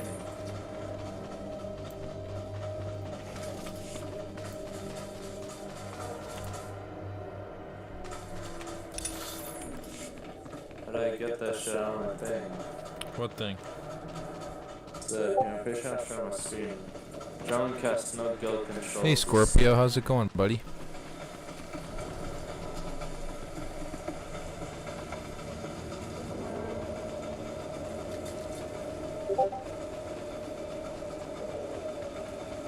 I was gonna check that out after I finished streaming. Yeah, I noticed that. Thank you. I appreciate that kind of stuff to check out when, you know, I get the chance. It's nice to have stuff to look at.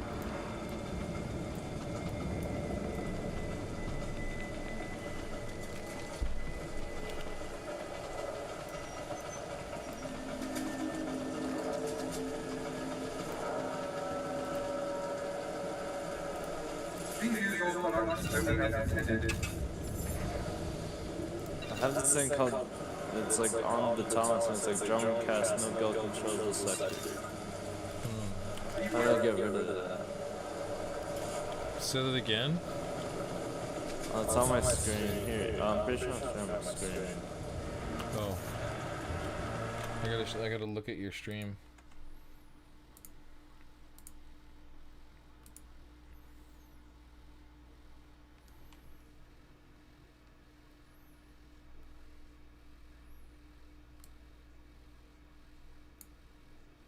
Like this up there. Where? No guild controls this sector? Yeah. That's not a big deal. I don't know. I don't know. I don't know how to get rid of it. I'm not sure. Count level 20.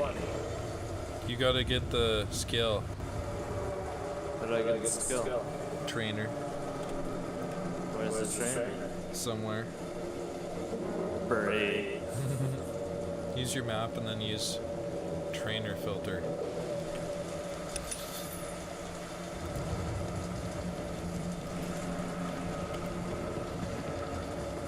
Did you look at the size of that statue? There must have been an There's a heroic mission here. And just nasty characters. Just what's needed.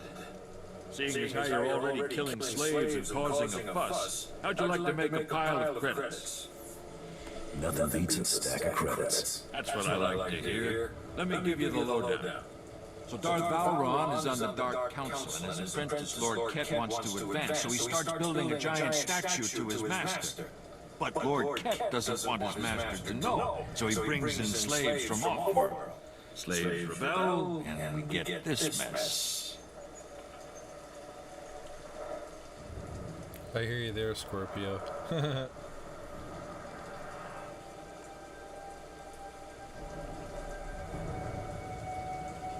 Buy cheap slaves and get a rebellion. Everyone knows that. Here's where it gets complicated. Lord Ket wants to save face, but secretly. He calls in me and my mercs. By the time we get here, the slaves have captured some giant industrial drills and they're getting ready to bring down the whole giant statue. Our best team goes in with explosives to blow up the drills. Slaves kill every last one. Got a pile of credits for anyone who grabs those explosives, hooks them to a giant drill, then fights off slaves until the explosives detonate.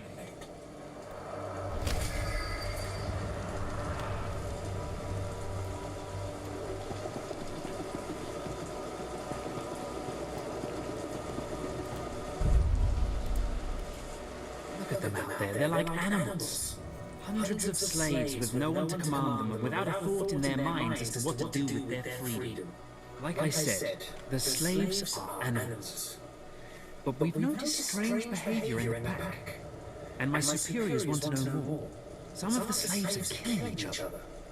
We don't know if they're mad or hungry, desperate, or if there's a faction of slaves who've turned on the rest. You've been observing them. Give me your best guess. I don't really know. Who can fathom the mind of a slave? We know that the killings are ritualistic. The murderous slaves come in the night, stab their foes and paint themselves in blood. If you could investigate, catch them in the act and take them down, maybe you could find a clue to their motives. I'll check back in when I got something. Look for any slave who's turned on his peers. With luck, he'll lead us to answers.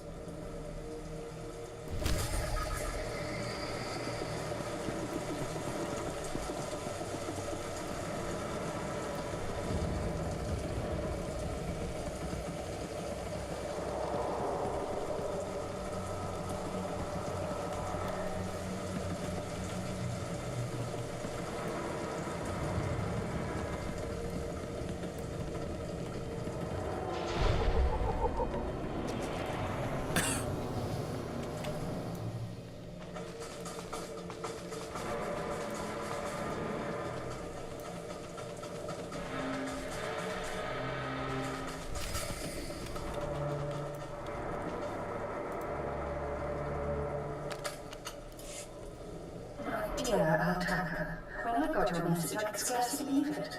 We have found each other after all these years. Oh, looks like a love letter from an Imperial noble, no less. Juicy. Pay attention. This may help us. Righto. It must have been the Force that brought you here to Drummond Curse, dear Altaka. As to your predicament, fear not. I have friends in high places, and for the right price, they have agreed to help me.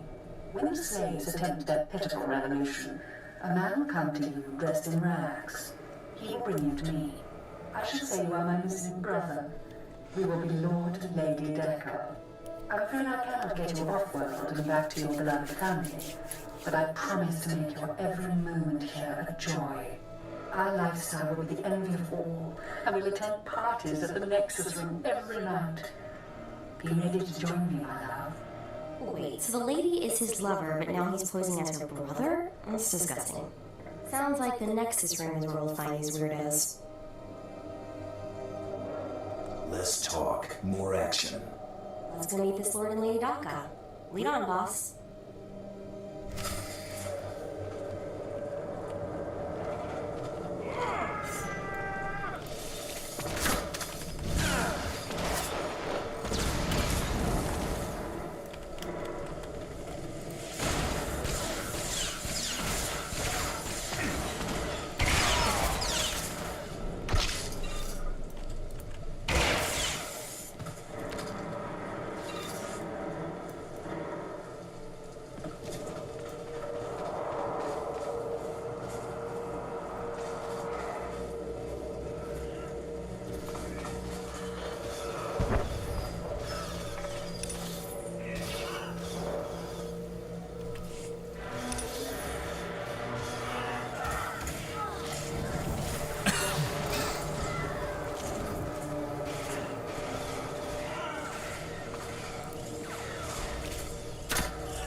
Axel wanted to go upstairs, Rain. He was caught. That was fun.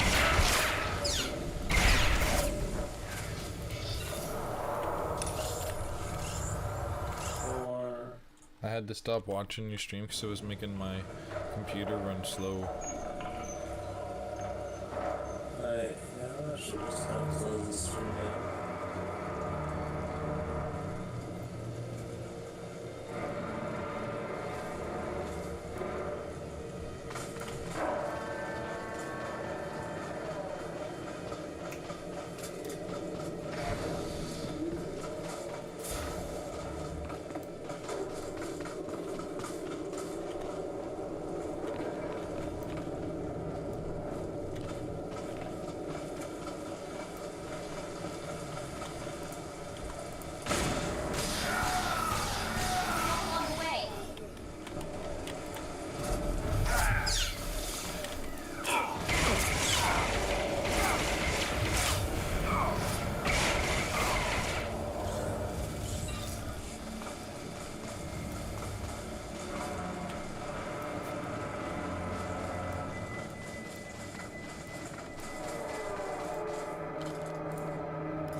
You're not the initiate, but you're strong to have killed so many. You honor us. Welcome to our prison. What is this? Are you the one behind the killings? I am Traka Umvor, leader of the Unchained. I am master of my hatred. When the other slaves broke free, I laughed. Like you, I knew their escape was a delusion, for only Sith possess true freedom. Freedom's what you make of it. I know the Sith code. Freedom comes through power, through victory. I saw a chance to prove myself. I culled weak from strong. I began to kill and to teach. I showed slaves freedom through bloodshed. Now my followers and I are the masters here. And soon, we will become Sith ourselves. Murdering your fellow slaves doesn't make you a Sith. We are hateful. We are powerful. We are free. In this way, we are already Sith. Now you can spread word of us to the Empire. Your strength is great. With your approval, we shall serve. Carry our message of allegiance to your masters, and we will become the new face of the Empire. We will be champions of the dark side. You're nothing but a murderer. What you're doing is disgusting. How can you say this? All we've done, the blood we've spilled, has been to earn the respect of the Empire. You serve the Empire and the Sith. You murder the rebel slaves with ease. Tell us, how else may we achieve true strength? I'm not the one to teach you, but learn the Sith ways before fighting. We believed. I believed. I will spread your message to the others. We will do as you say.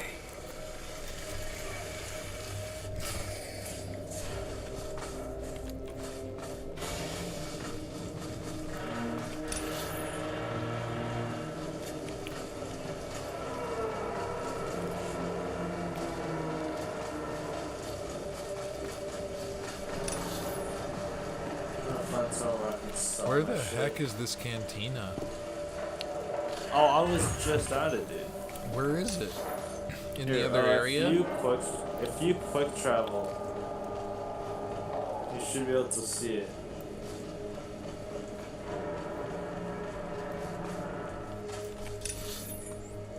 Where the hell can I sell my shit? Vendor. Yeah, but I can't find one.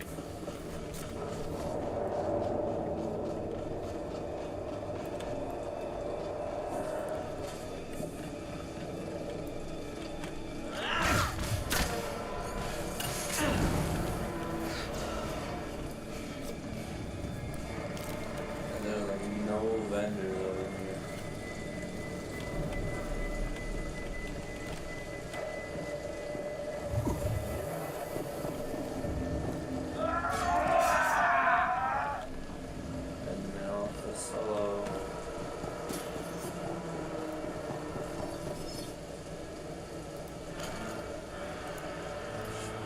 It's good to see you back.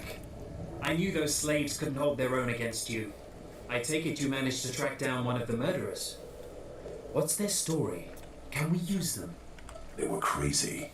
They thought they were Sith. What? The arrogance! We'll make sure their delusional heresies don't spread. I talked to my superiors while you were gone, and they agreed to compensate you for your work. So, here. More credits than I make in a week. I'd ask you to stick around in case the slaves cause more trouble, but I suppose you have other responsibilities. People to hunt, bounties to collect. Yes. Yes, of course. It's been an honor working with you. I hope we meet again.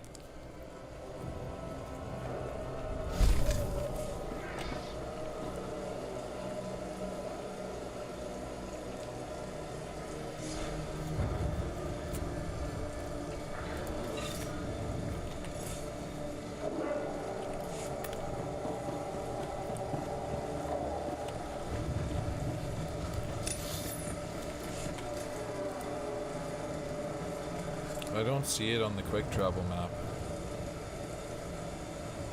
Oh, there it is.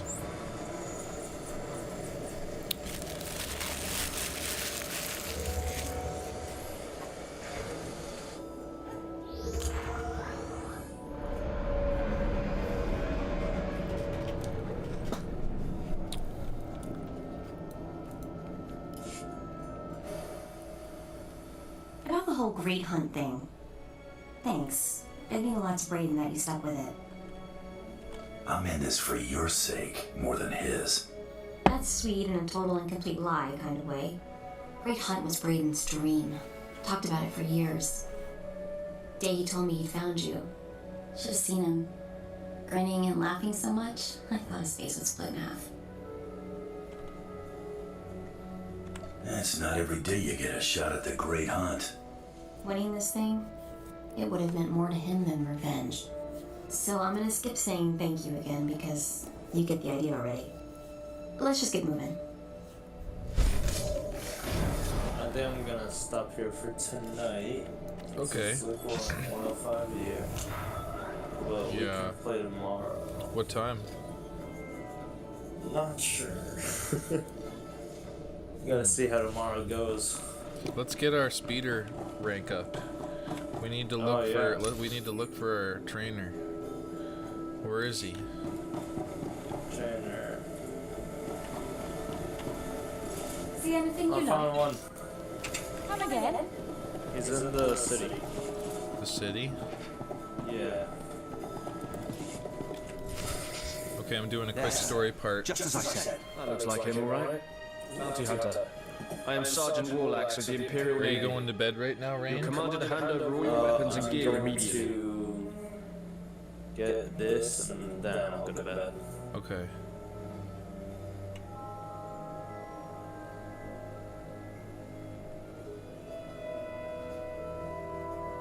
How about I just hand over the ammo instead? Don't get cute, off-world scum. Remember, you're an outsider here. I can shoot you just as easily as bring you in. Sergeant, Taro Blood here. Have you completed my little errand yet? Blood, you steaming pile of filth! Lost it! I told you not to call on this channel.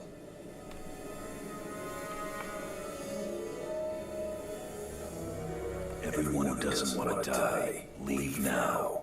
Oh, this is ridiculously tiresome. He's still alive? What is wrong with you, Sergeant? Sir? Who's that guy? Blood. I'll talk to you later. Ignore the chatter, men. Let's take this hunter in. I don't know what's going on here, Sarge, but I know it stinks. Yeah, either you cut us in on this deal, or we walk. You really don't want to mess with me. I'll give you a cut, you miserable, greedy thugs! Now attack!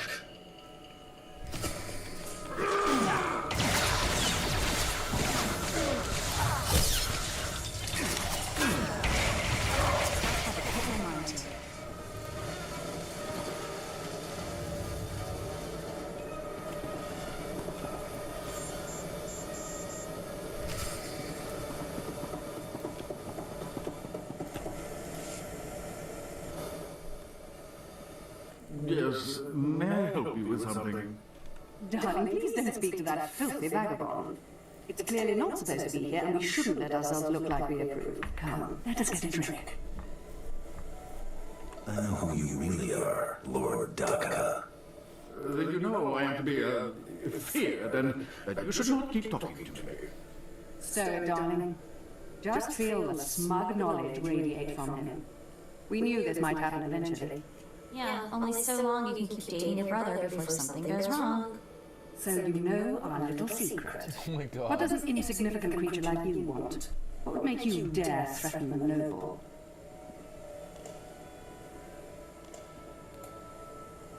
I was promised a pile of credits to take him back to the Republic.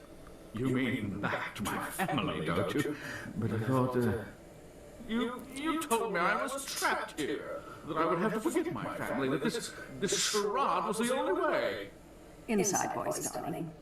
I may have exaggerated a bit, but hasn't it been nice here? The parties, the late nights, the intrigues and such? You witch, keeping me here as a plaything when I could have been home with my sisters and dear mother.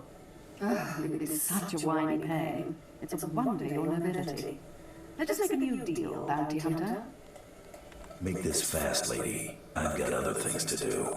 My darling, my lovely Altaka.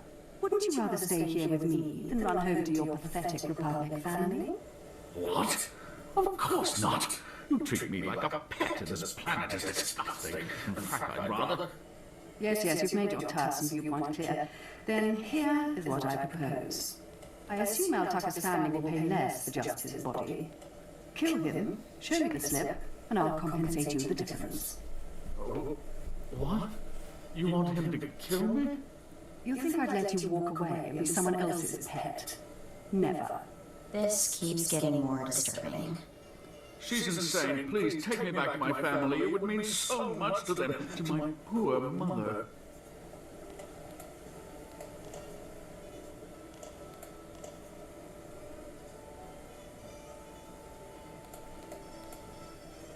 Altaka's right, lady. You're way too crazy to live. Defend me, my love.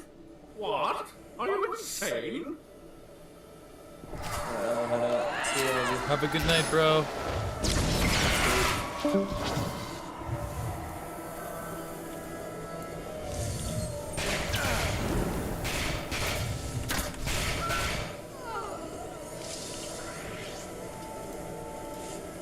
You killed her, just like that. She was evil and twisted, but I did love her once.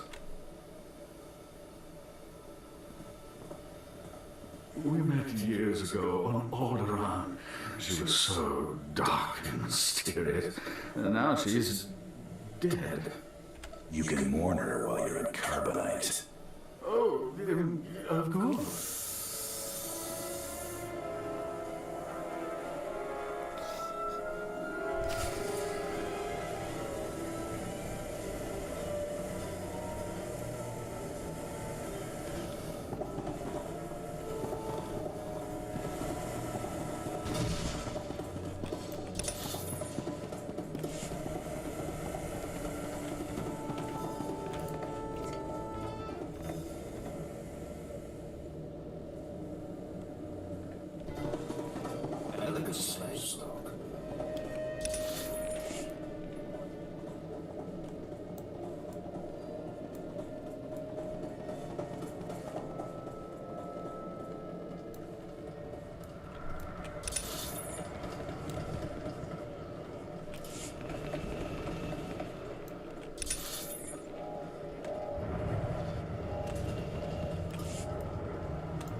Shut up, slave.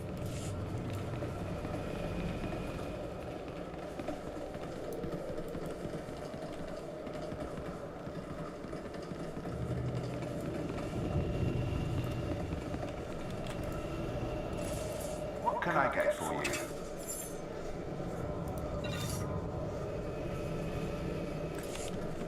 Come back anytime.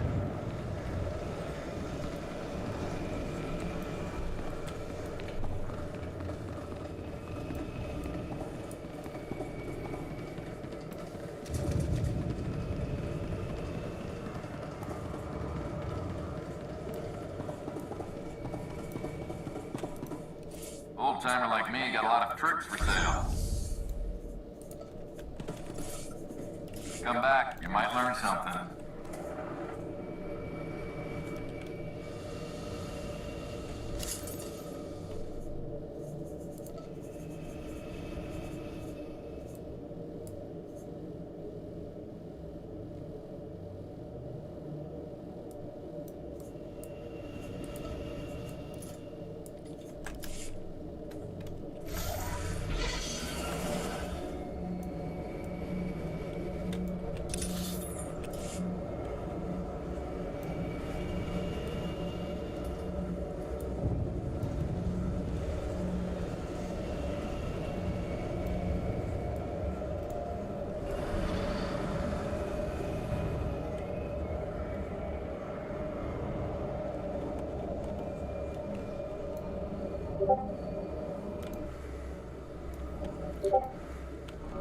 Nice, man.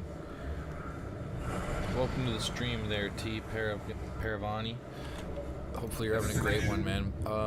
Yeah, you actually caught me right at the end of my stream, sadly, but if you'd like to hang out more, I'll hang out for 5 or 10 minutes, but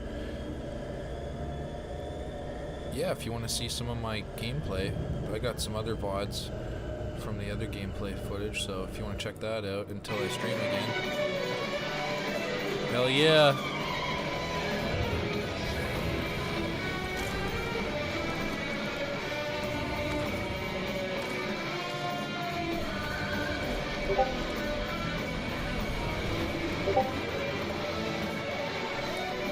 Hell yeah! I'm playing the solo!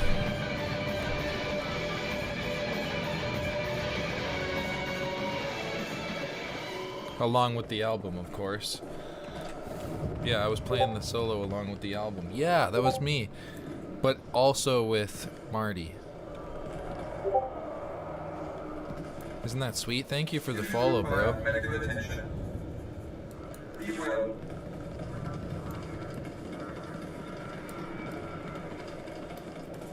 Alright, let's get to the next mission area, and then we'll have a smoke.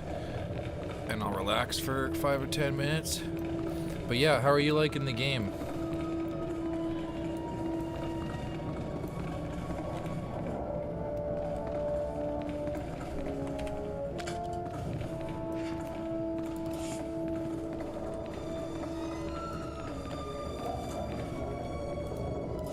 Hey there, Hunter. Competition out there is something crazy. Couple of hunters died in the jungles. Big Trandoshan got arrested by the Imperials. You found yourself an unfindable Republic noble. I think I tried it in 2016. It just wasn't the right atmosphere to play the game for a long time, you know what I mean? Didn't have any good friends to play with, that kind of thing. Oh wow, really? Cool. So even if I do stop playing here, I won't be far behind if you want to try playing together, because my buddy Rain's on the same quest too. So that'd be cool. Oh, cool. Just gotta read this. And you found yourself an unfindable Republic noble. His family was plenty generous with their live bounty. I need 3 total bounties to get in the melee, correct? Afraid the rules will change again? Not yet, anyway. Still 3 to win. Your second bounty's a bit of a mystery. Apparently, whoever's stacking the deck against you is gonna keep right on stacking. Hardly surprising. What I got here is a classified red flag request from Imperial Command. No details, just flashy warnings and a contact. Admiral Frabal, Imperial Navy. Hand it over, and I'll go see this Admiral Frabal.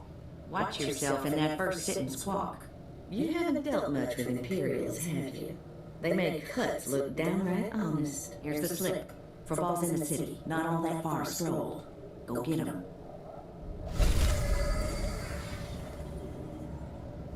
Nice. Better blaster. Alright.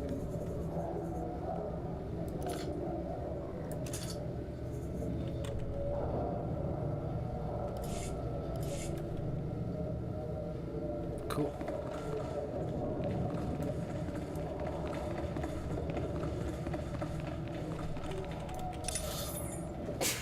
Bless you. Times 2.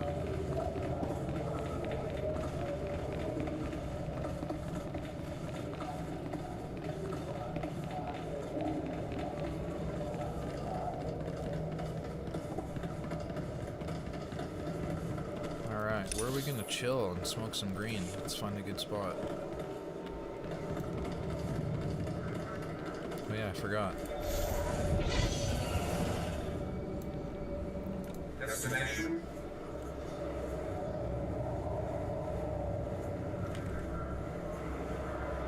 Enjoy your stay.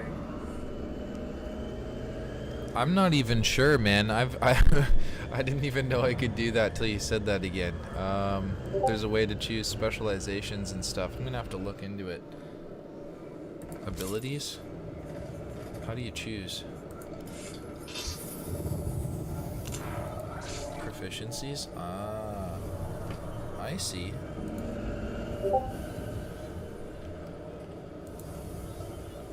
This is cool. I didn't even realize I could do this. Fires a missile. Ooh. That's pretty sweet.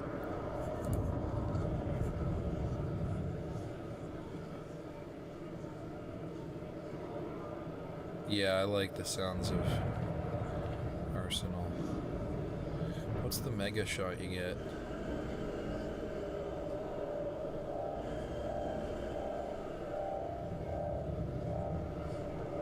Gotta have dual blasters. I like the sound of that. What's the healing roll? Oh, it's already chosen. No wonder I had that already. I get it. Okay, no wonder I could heal people. I was like, why the fuck can I heal people? I don't understand.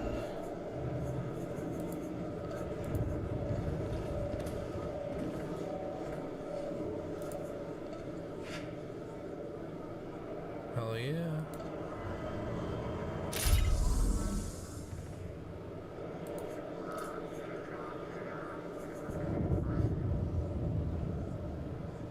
That's cool. Yeah, I think I'm gonna use Arsenal as well. I'm just gonna double check some of these moves. Do these require 2 blasters? No. See, I like the idea of having 2 blasters, so commit. Yes, I am sure. Okay, so.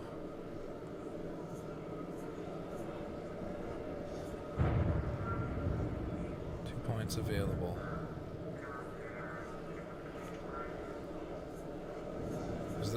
Is this all just naturally there?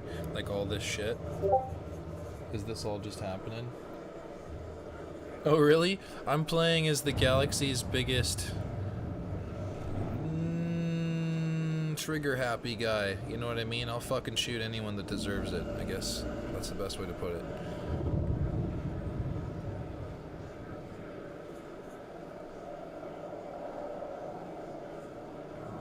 Let's see here. So these are all the upgrades. Are these all unlocked naturally? I'm not sure. Cooldown and jet boost. Oh, nice. Missile blast immobilizes. Which one's missile blast? Fusion missile. Tracer missile. Missile blast.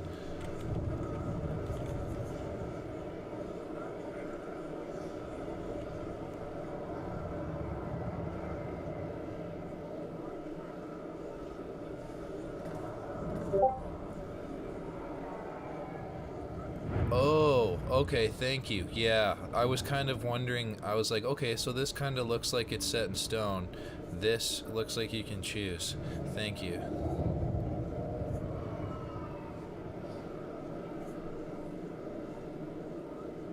Stunned, immobilized, knocked down. Oh, cool. Alright. Sweeping, oh, that's sweet. Extra friggin' 25% damage for sweeping blasters. Where is that? Here? Damn. That's gonna be like an extra... That's gonna go to 400 damage average. That's not too bad.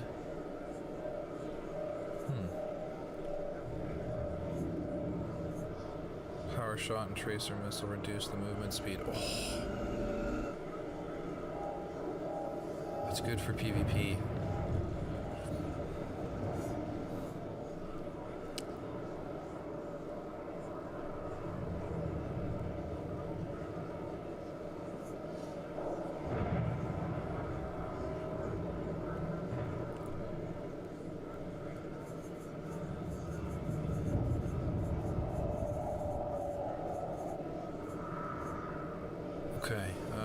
definitely gonna go with, I think, these two. Wait, what's this again? Jet boost. Do I even have a move called? Oh, there it is. Yeah. So that would reduce the cooldown time by what? 5 seconds? Well, that's not as much as I thought. Mobilizes for 4 seconds. Sunblast.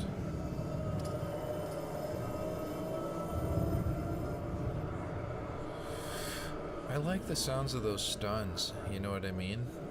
Stuns are important for PvP and stuff like that.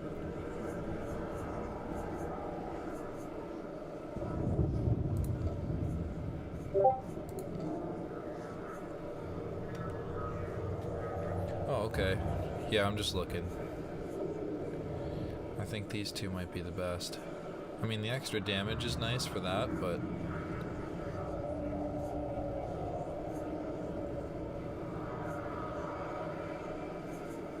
I really like the sound of afterburners and adhesive supplements. Power shot. Where's power shot?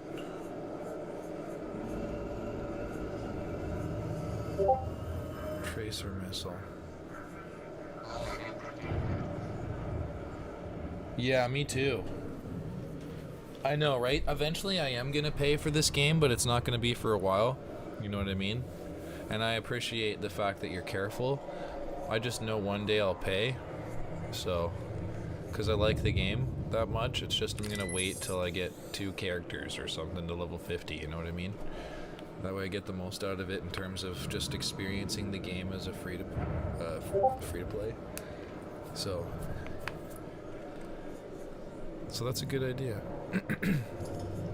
Yeah, I think I like the sounds of that.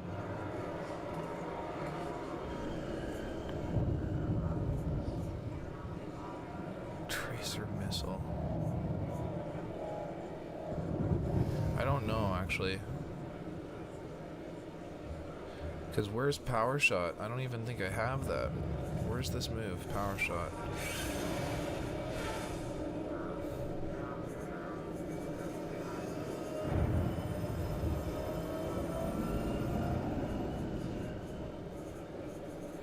Yeah, I don't even see it.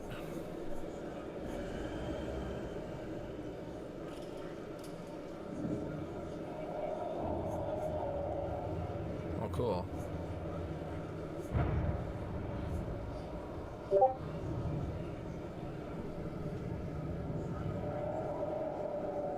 Maybe, yeah. You know what?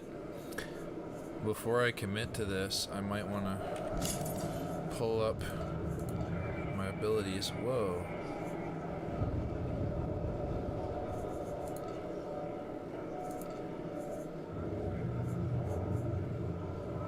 Power shot. I wonder if it got rid of one of my moves.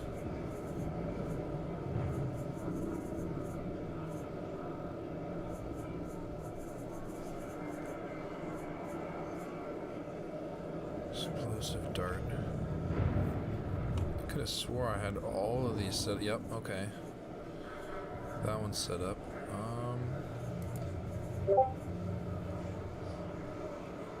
Oh, okay, thank you. Yeah, that would explain why it's different.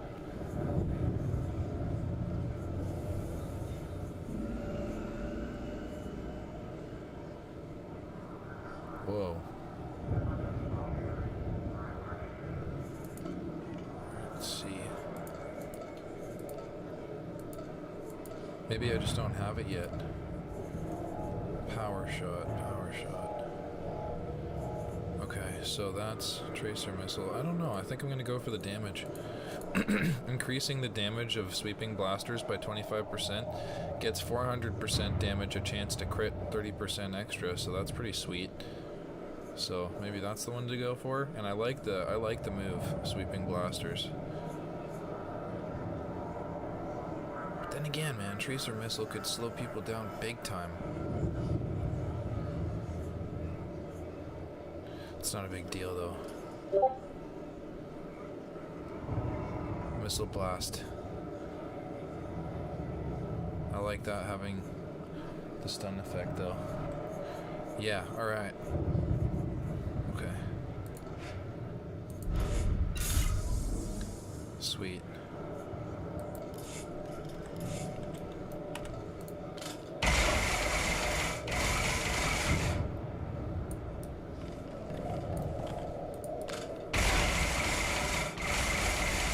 Alright.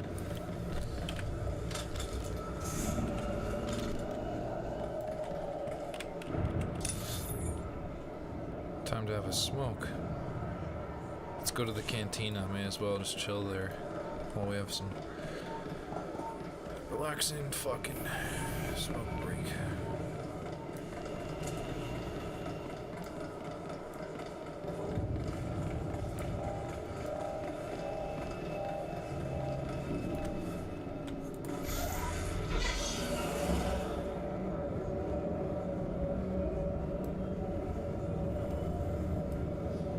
Gotta get used to the fact I have one of these now.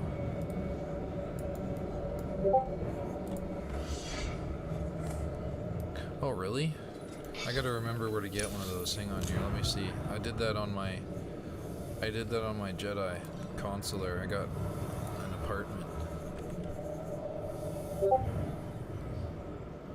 Yeah, it's $5,000. You're right. I think it should be the same for everybody anyway. Alright. Is it the Galactic Market kiosk? I'll check that out at some point. Wait, that's a story mission. I can't go in there. It's just gonna start the next mission. And I wanna unwind. I think I gotta go... Yeah, I gotta go back up there, and I gotta go take a left, and a right.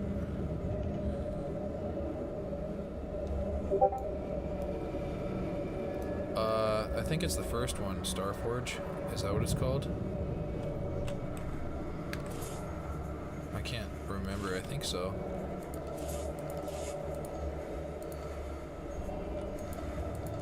Hang on, how do I check? I'll show you when I log out. Oh, you are? Okay, cool. Yeah, I'm on Starforge. I'm pretty sure it's the first one. Whoa, this person's got a neat little insignia. Looking to upgrade your arsenal? Good hunting.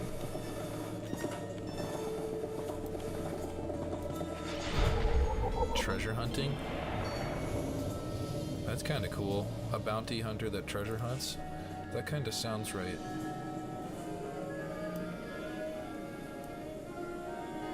To me, that kind of sounds cool.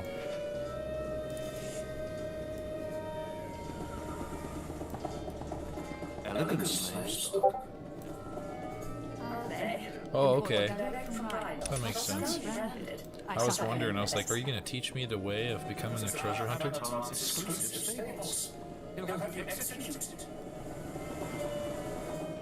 Underworld trading. Ooh. I think Mako would rather be a treasure hunter. Or an investigator. One of the two.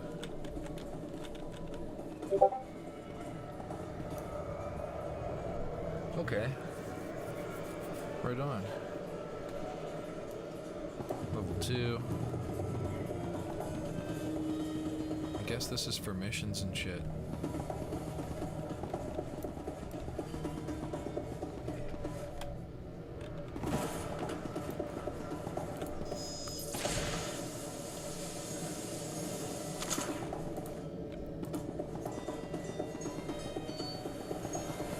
Cool.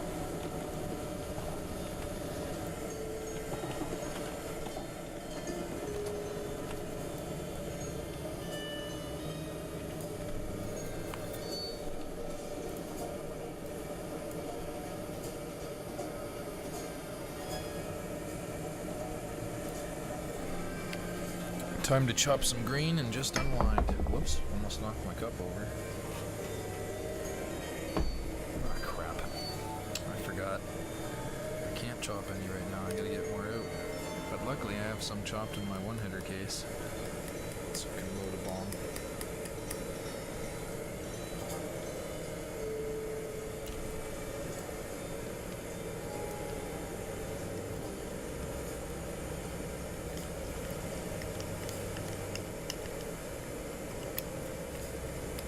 Yeah, I really appreciate the follow there, Paravani. That's cool, man. Hopefully we'll be able to see some cool shit.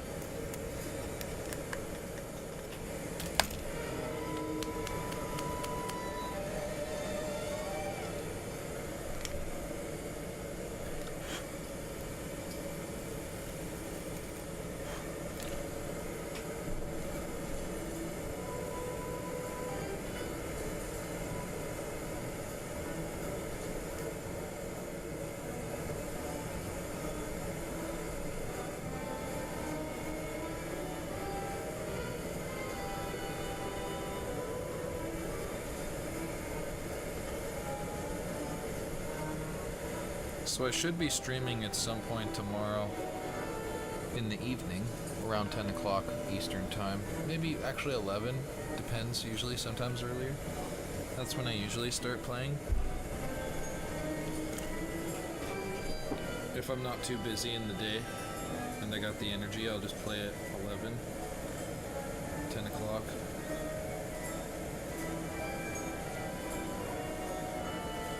Sometimes I'll play for like 2 or 3 hours, sometimes longer. Just depends. Would you like to smoke one? I'm just asking my girlfriend Natasha if she wants to smoke a bomb.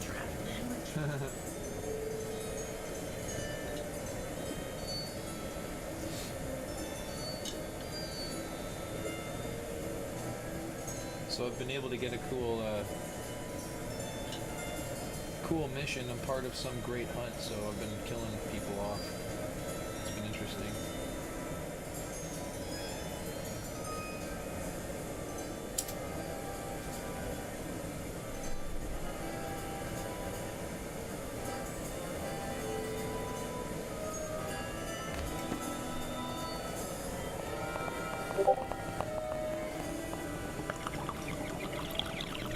Oh, hell no. The first time I saw Star Wars was A New Hope back in like 1994 when I was a 2-year-old, or 95 when I was 93, or 93 when I was 93. That's the weed talking. When I was 3.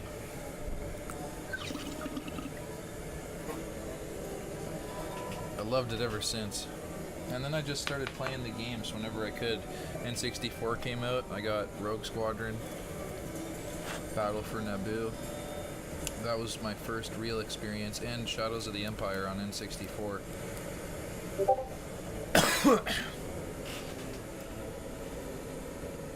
That's cool. Heck man, I remember when I was watching Star Wars with my sisters and my dad, and we were all in the same house. Man, those were the days, everyone watching the movies. Nowadays it's just usually me watching them, so it's not the same experience, but it sure as hell is cool with the family.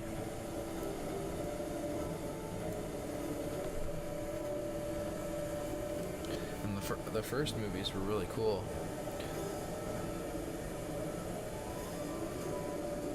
Most of them were really good.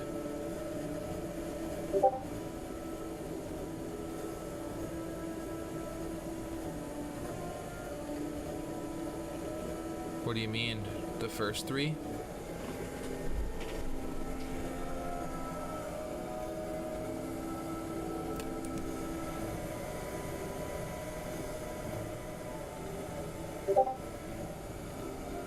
Oh.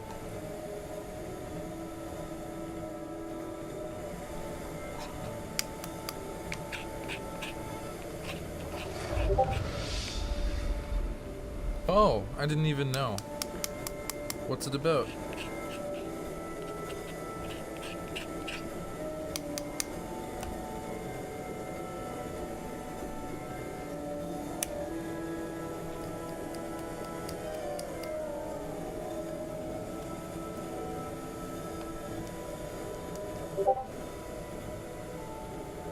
Okay, that's cool. I gotta check that out.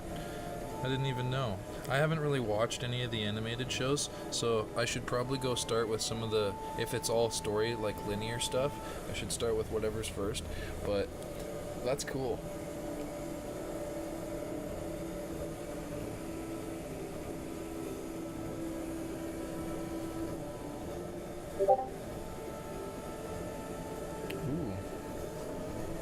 So they basically have some sort of super abilities, but they're defective in the sense that they're threatening, I guess, to the higher establishment, so to speak. I don't know.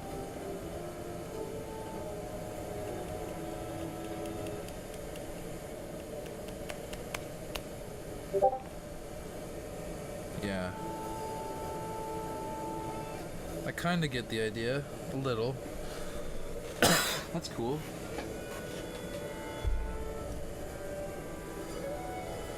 Yeah, I'll check that out. I gotta go look at some of the other ones too from the past.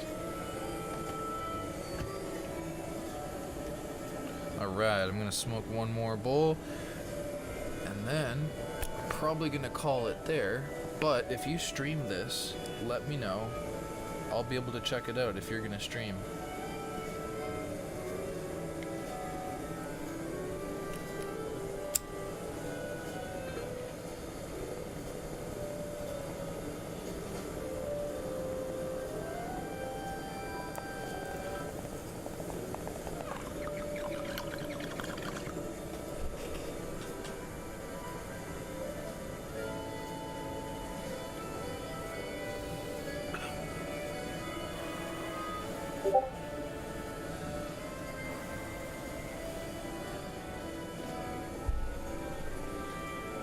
Okay.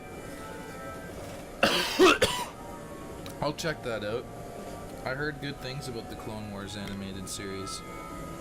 I have a game that I got in a bundle that has something to do with that, like a couple Christmases ago. I think Anakin's in it and stuff. Because of the Clone Wars era, of course. And Obi-Wan. I think I remember that. Follows them and some other Jedi.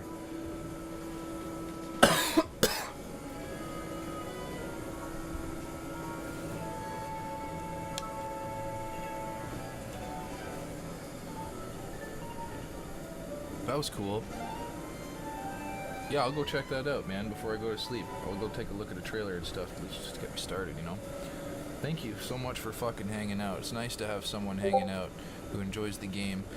And it's all good, man. It's nice to be able to talk about Star Wars, too, because it's been a while since I actually dove into it. I watched some of the other movies not too long ago, maybe a year ago. I guess that's a long time for some people to watch, but I was able to catch up with it. And I enjoy that stuff. Oh, there's spoilers? Okay. I'll be careful. So yeah, are you going to play now? Are you streaming? Or what are you doing?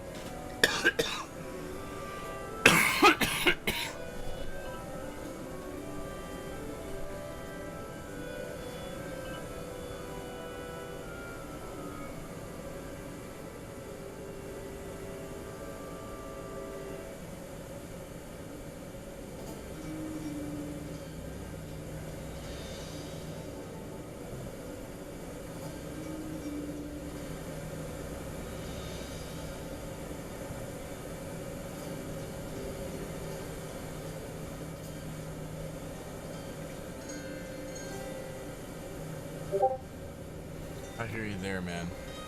I had a really long day. I was helping my girlfriend move stuff at her storage unit. It's freaking a lot of work.